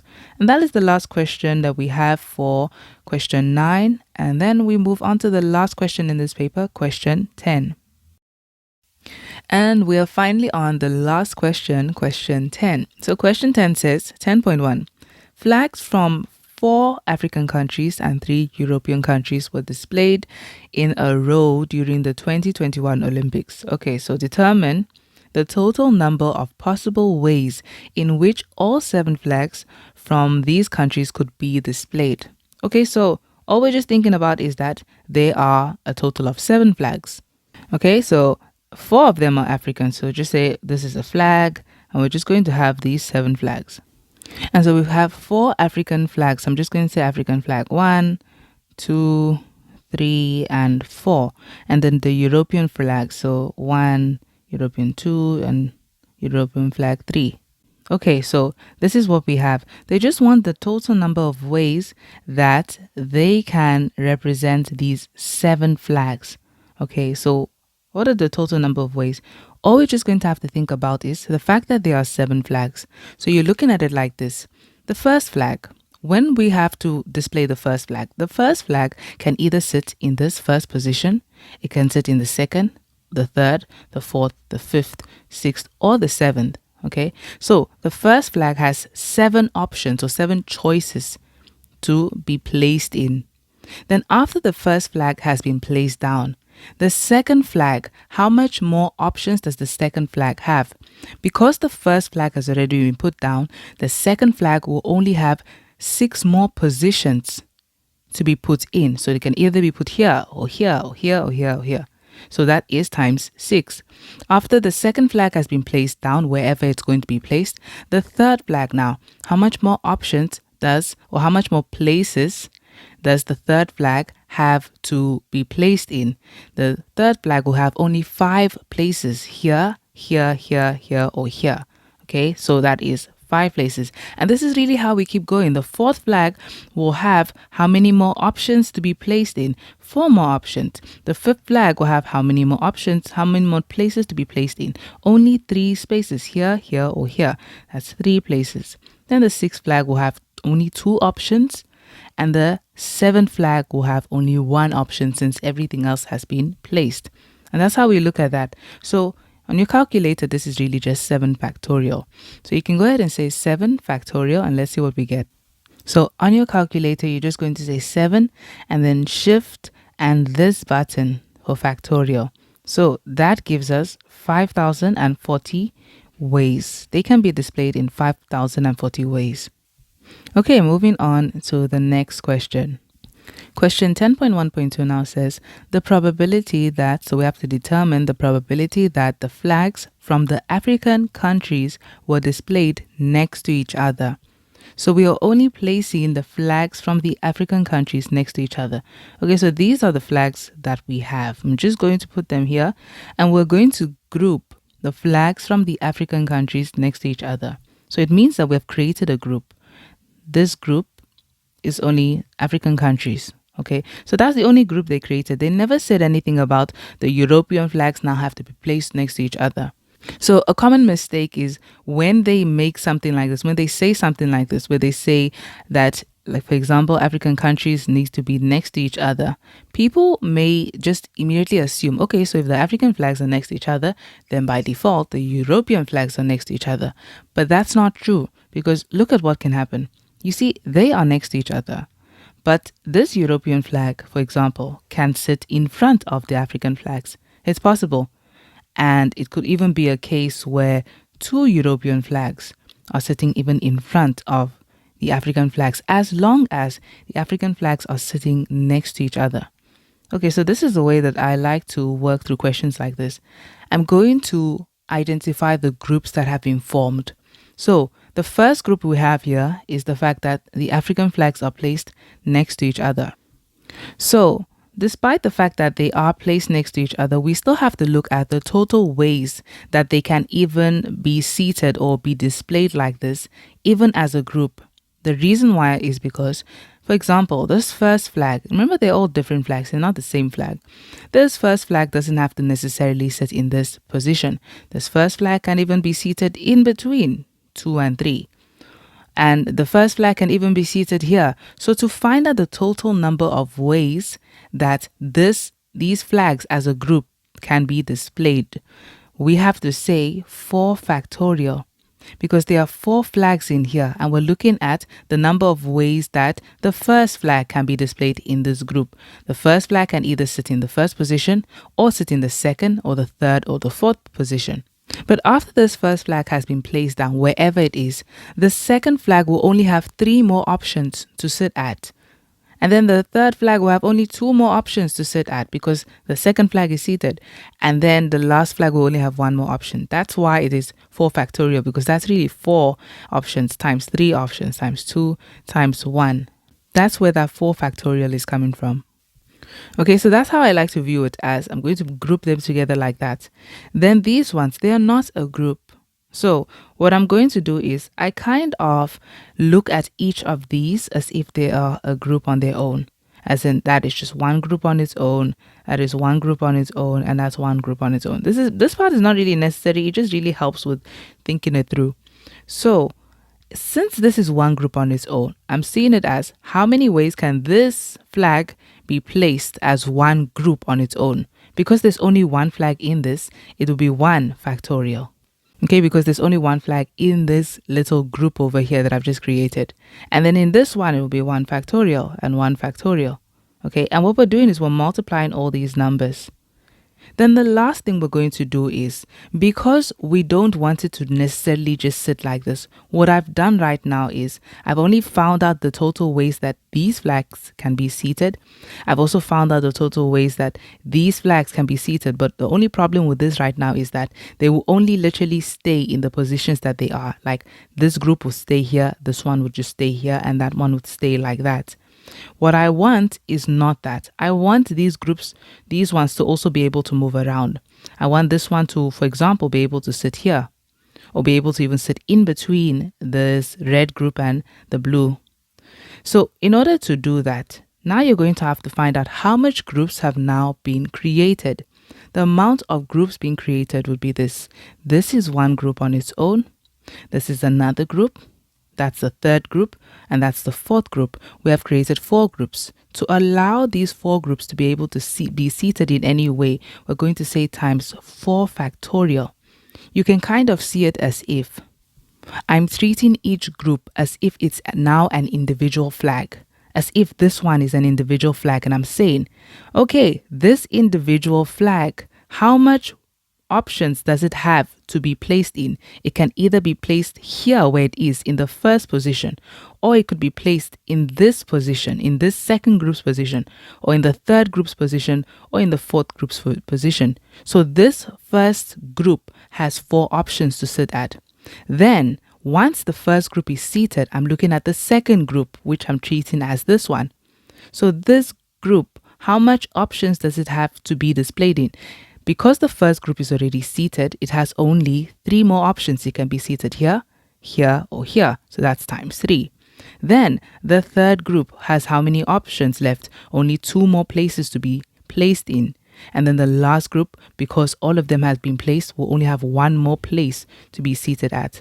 So that's how I'm looking at it. And that's why I say times 4 factorial, so that these groups can also move around as if they're individual flags, and so that we don't have a situation where they have to be seated like this. Instead, this flag, for example, can be seated here, or be seated in between here, or even in between here. Okay, so that's the way I like to look at it, and it makes a lot of sense.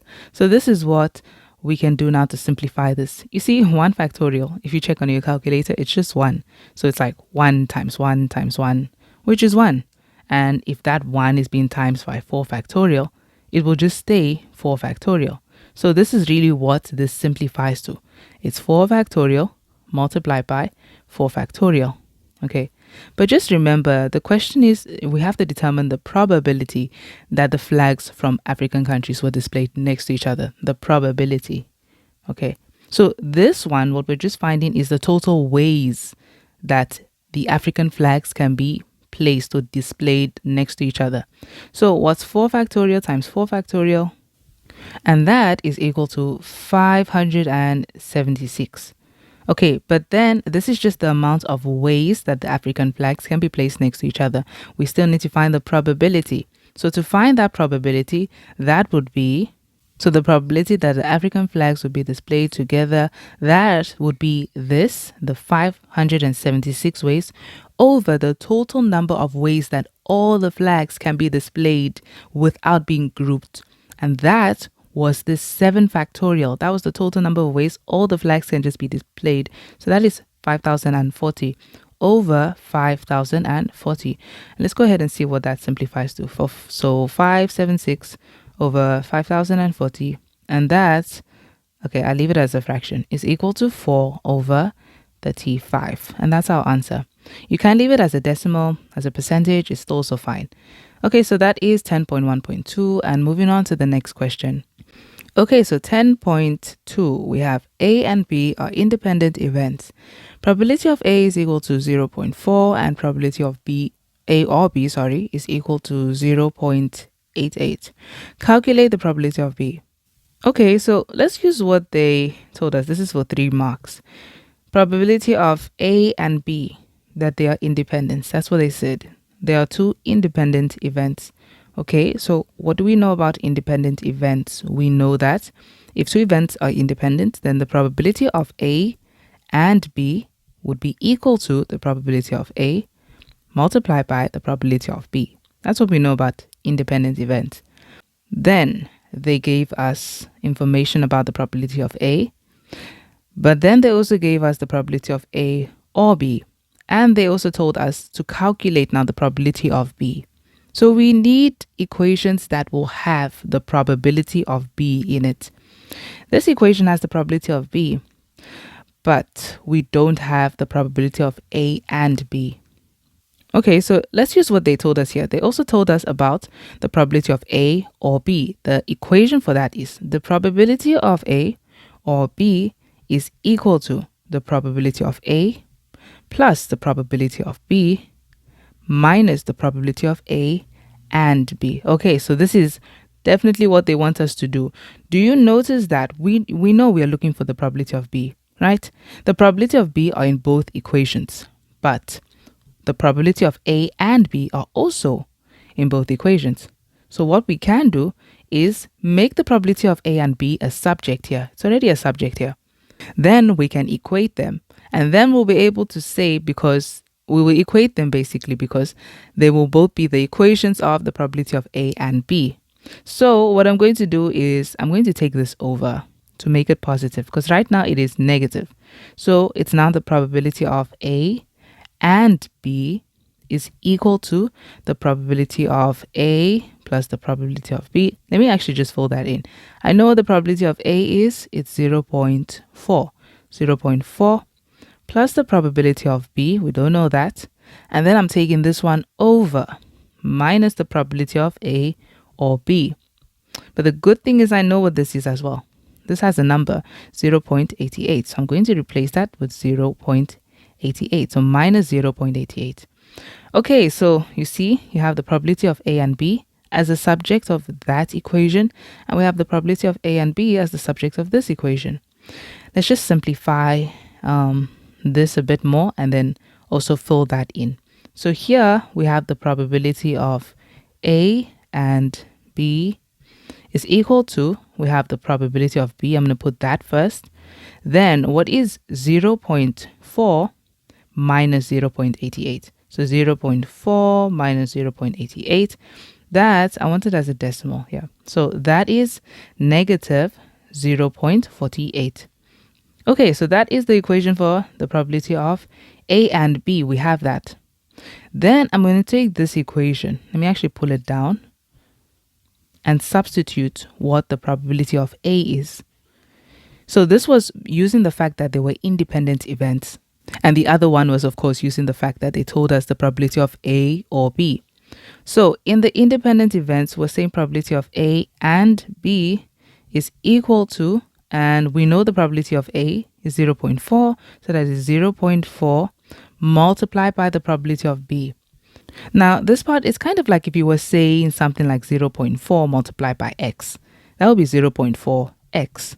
So I can just call this 0.4 probability of B. Okay, so probability of A and B is this. So now we have equations for this probability of A and B here, and we also of course have it in this one over here, so this side.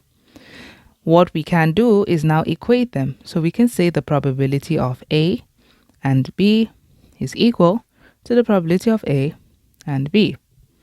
Okay, so that's that equation being equated. I keep leaving letters out. B. Okay, so that's that equation and this equation over here.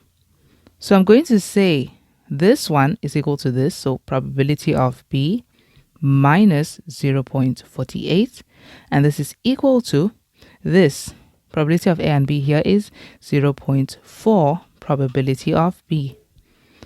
Okay, so putting the like terms together, you see this is kind of like 1 probability of B, and this is 0.4 probability of B. So we're going to put the things with probability of B on one side. So I'm going to leave this one here, probability of B, and I'm going to take this one over. So if this comes over, it's going to become minus 0.4 probability of B. Then if this comes over, it's going to become positive 0.48. So it's equal to positive 0.48. Okay, these numbers are very cramped up. Let me just move this down. Okay, so what is the probability of B minus 0.4 probability of B? Remember, in front of this probability of B, there's basically an invisible 1. Okay, so it's like these are two like terms. So saying 1 minus 0.4, and that gives us a 0.6. So it means we have 0.6 probability of B being equal to the 0.48. So to solve for the probability of B, we're just going to now divide both sides of the equation by 0.6. And let's see what we get. So finally, the probability of B would be equal to, so 0.48 divided by 0.6, and that is 0.8. So it's equal to 0.8. Okay, so that was for 3 marks. That was an interesting question. I've not really seen them do something like that before. Okay, moving on to the next question. Okay, and now we are on the last question for this paper. The question says, okay, let me use yellow. The question says there are 120 passengers on board an airplane. So they probably meant on board on an airplane. Okay, so passengers have a choice between a meat sandwich, or a cheese sandwich. Okay, but more passengers will choose a meat sandwich. Okay, I don't really. You look at that kind of information, you're like, why are they telling us this? But more passengers will use a meat sandwich. But okay, let's keep that information. Then they say there are only 120 sandwiches available to choose from. So only 120 sandwiches. Okay, cool. 120 sandwiches are available. And then they said that the probability that the first passenger chooses a meat sandwich and the second passenger chooses a cheese sandwich is this. So here's a calculation that's already been made. We have to calculate the probability that, so we have to find the probability that the first passenger will choose a cheese sandwich. Okay, choices. So the minute they're already saying the first passenger will choose this and the second passenger will choose that, two selections are being made or more than one selections are being made, you know that this is a tree diagram. So we're going to have this tree diagram, and you see that in the tree diagram they're only mentioning two options, meat sandwich and a cheese sandwich. So here we go. We're looking at it like this. We have meat, I'm just going to call that meat, and this one cheese. Okay, what they tell us is that they are a total of 120 sandwiches. They don't really tell us how much meat sandwiches there are and the cheese. So what I'm going to do is let's just let the meat sandwiches, let's call that X. And the cheese sandwich, let's call that Y. Okay, so no matter the amount of meat sandwiches we have, since that is X over the total amount of sandwiches that we have. So see this as the selections. People are going to choose a sandwich. There are meat sandwiches and then cheese ones. The first time somebody comes and chooses a sandwich, so the person comes to pick a sandwich, the probability that they will pick meat would be X over 120 because there are only 120 sandwiches. The probability that they will choose cheese would be the Y over 120. Okay, now I'm going to extend to a second pick as well because they said something about the first passenger picking and then a second passenger picking. Okay, so since we have two selections being made, I'm going to make another row. So this is just the total probabilities when the first person comes to make a pick. So after the first person has picked a sandwich, we're looking at it like this. The second person that comes to pick a sandwich, given that the first person picked a meat sandwich, okay, we're also going to have to look at what is the probability that the second person chooses meat or the probability that they choose a cheese sandwich. So if one person, the first person has already picked a meat sandwich, then there wouldn't be 120 sandwiches anymore. This would be out of a total of 119 because one sandwich has been picked already. Now, I'm looking at the fact that I'm saying if the first person picked a meat sandwich, how much meat sandwiches would be left? Since there was X amount of meat sandwiches, it would be one less now. So this, we would have X minus 1. That will be the amount of meat sandwiches we have.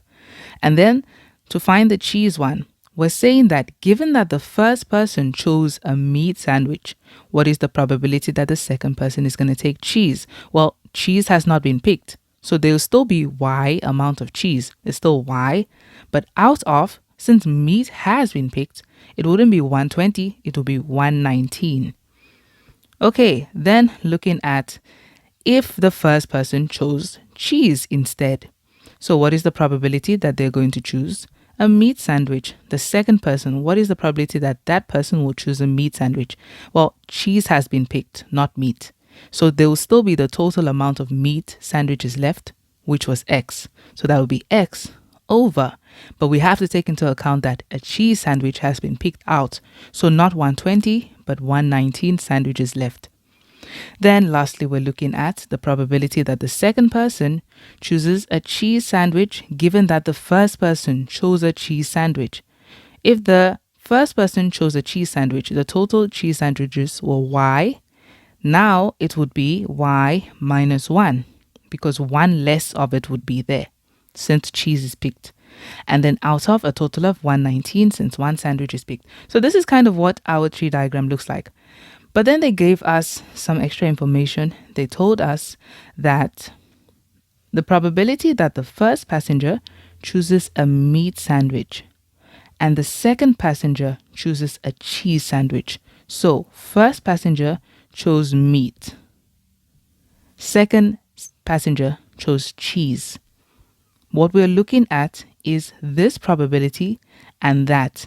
And we're basically looking at the probability of meat and cheese.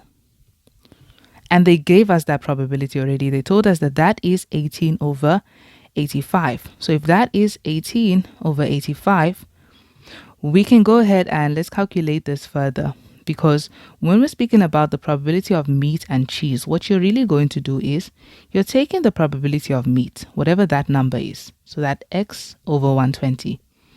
And because they say and, you're going to multiply that by the probability of cheese, okay, given that meat was taken, which is y over 119. And we'll say that that is equal to 18 over 85. Okay. So this is an equation. As you can see, it's an equation with two variables, x and y. There's something that throughout maths from grade 8 all the way to grade 12, you're going to start noticing this same pattern. If you have an equation and two things are missing, kind of think about simultaneous equations. You need to have two equations at least to be able to solve for those two things. It's kind of like if two variables are missing, they need to give you two pieces of information to be able to actually find those two variables. So this is definitely a situation where we're going to have a simultaneous equation. But right now, this is the only equation that we have, but x and y are missing. So it means that we have to look in the information above and check there's probably another piece of information we can use in this equation so that we can find x and y. Okay, so we can just simplify this so long. So this is a fraction being multiplied. When fractions are being multiplied, you just say the numerator times the numerator, which would just be xy. So xy over 120 times 119. 120 times 119 is 14,280. And this is equal to 18 over 85. Okay, so we're just trying to solve or make at least xy the subject. So we need to get rid of this denominator. The only way to get rid of that is to multiply both sides by this number so that that denominator would cancel. So 14,280 multiplied by 14,280. And now this would cancel with this because really this is a fraction, it's like over 1. And you can cancel diagonally when we are multiplying. So we'll just be left with xy here is equal to, and let's find out what this gives us. So this number being multiplied by, so it's really just, let me actually just put it as a whole, 18 over 85 multiplied by 14,280. That gives us 3,024.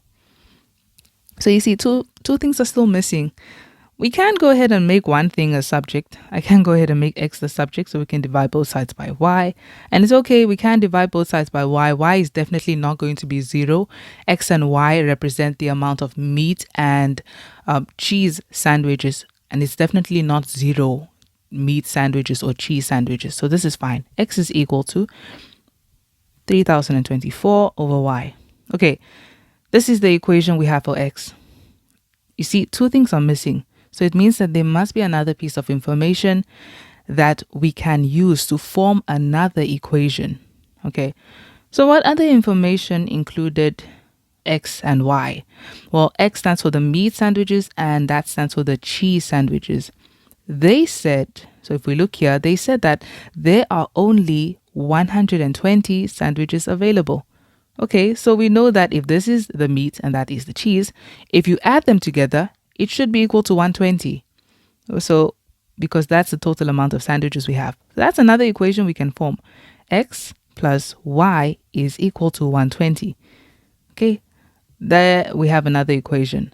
I'm going to call this one equation 1 because it's a linear equation. So do you see now that this is a simultaneous equation? We have a linear equation and we have this type of equation, and we need to solve for x and y. Okay, so because y is here on the denominator, I'm just going to make y the subject here, so I can just slot it into here. So if I want to make y the subject, I need to get rid of x by taking it over since we are adding here. So this is now y is equal to 120 minus x. And I'm going to go ahead and call this my equation 1. And this one my equation 2. So in order to now solve for one of it, we're going to go ahead and substitute equation 1 into equation 2. Okay, so when we do that, we're saying x is equal to 3024 over y.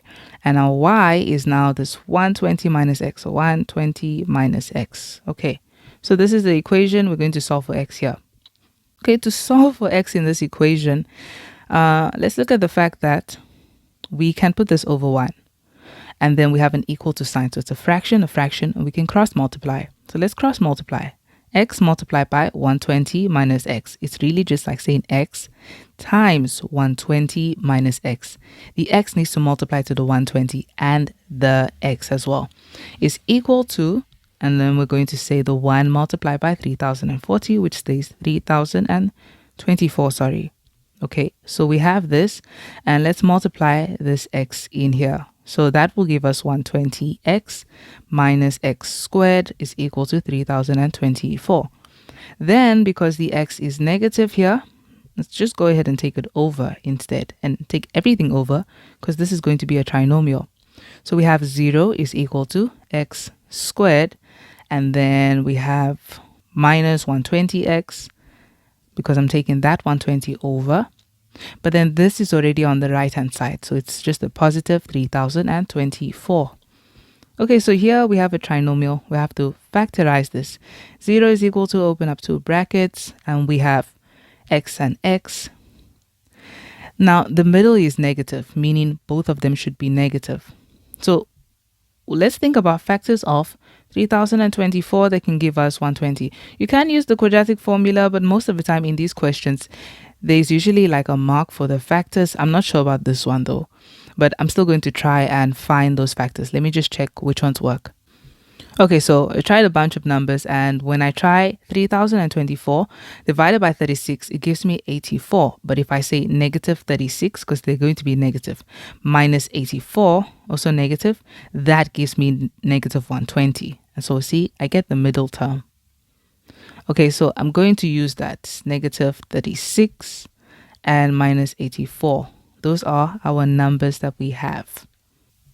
Okay, so we can go ahead and say now finally x is either equal to 36 or x is equal to 84. Okay, we have 2 answers.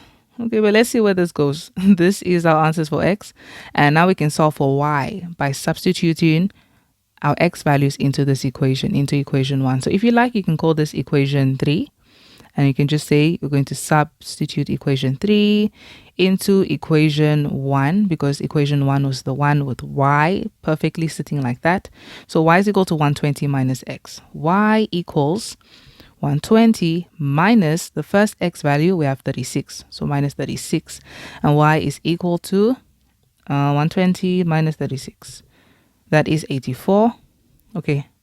Or if you say y is equal to 120 minus 84, so of course then that will give you 36, because if 120 minus 36 is 84, then 120 minus 84 is 36.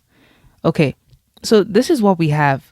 It's either that x is equal to 36 and y is equal to 84, or x is equal to 84 and y is equal to 36. And I think this is where that piece of information that looked very unnecessary comes in. So remember that they said this. They said, but more passengers will choose a meat sandwich. I think that was their hint to tell you which one to choose. More passengers will choose a meat sandwich. So if more passengers are choosing meat, remember meat was x. So it just means that X, the meat sandwiches, need to be more than cheese. So we're going to take the one that has more of the meat. Here we have 36 as the meat sandwiches. Here we have 84. So it means that we need to take this option. Okay, so it just means X is equal to 84, Y is equal to 36. And now let's go ahead and find out what they were asking for, because now we know the meat and the amount of cheese that they are. So we can actually just find what they were asking for. They want us to find, this is a very long question for 5 marks. Okay, but they want us to calculate the probability that the first passenger will choose a cheese sandwich. Okay. Yeah, that's another headache on its own. Okay, so the first passenger will choose cheese. So it doesn't matter what the second passenger choose, basically. They just want the first person to choose cheese. So this is what we're going to be looking at. Let me actually get rid of these highlights. We're looking for the first person just needs to choose cheese. So you need to take this. You need to take cheese. First person takes cheese. The second person takes meat. Or it could be a situation where the first person takes cheese and then the second person takes cheese.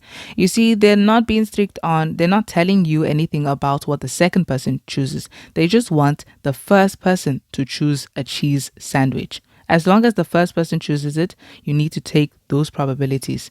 So, in other words, we are taking the probability of cheese and meat.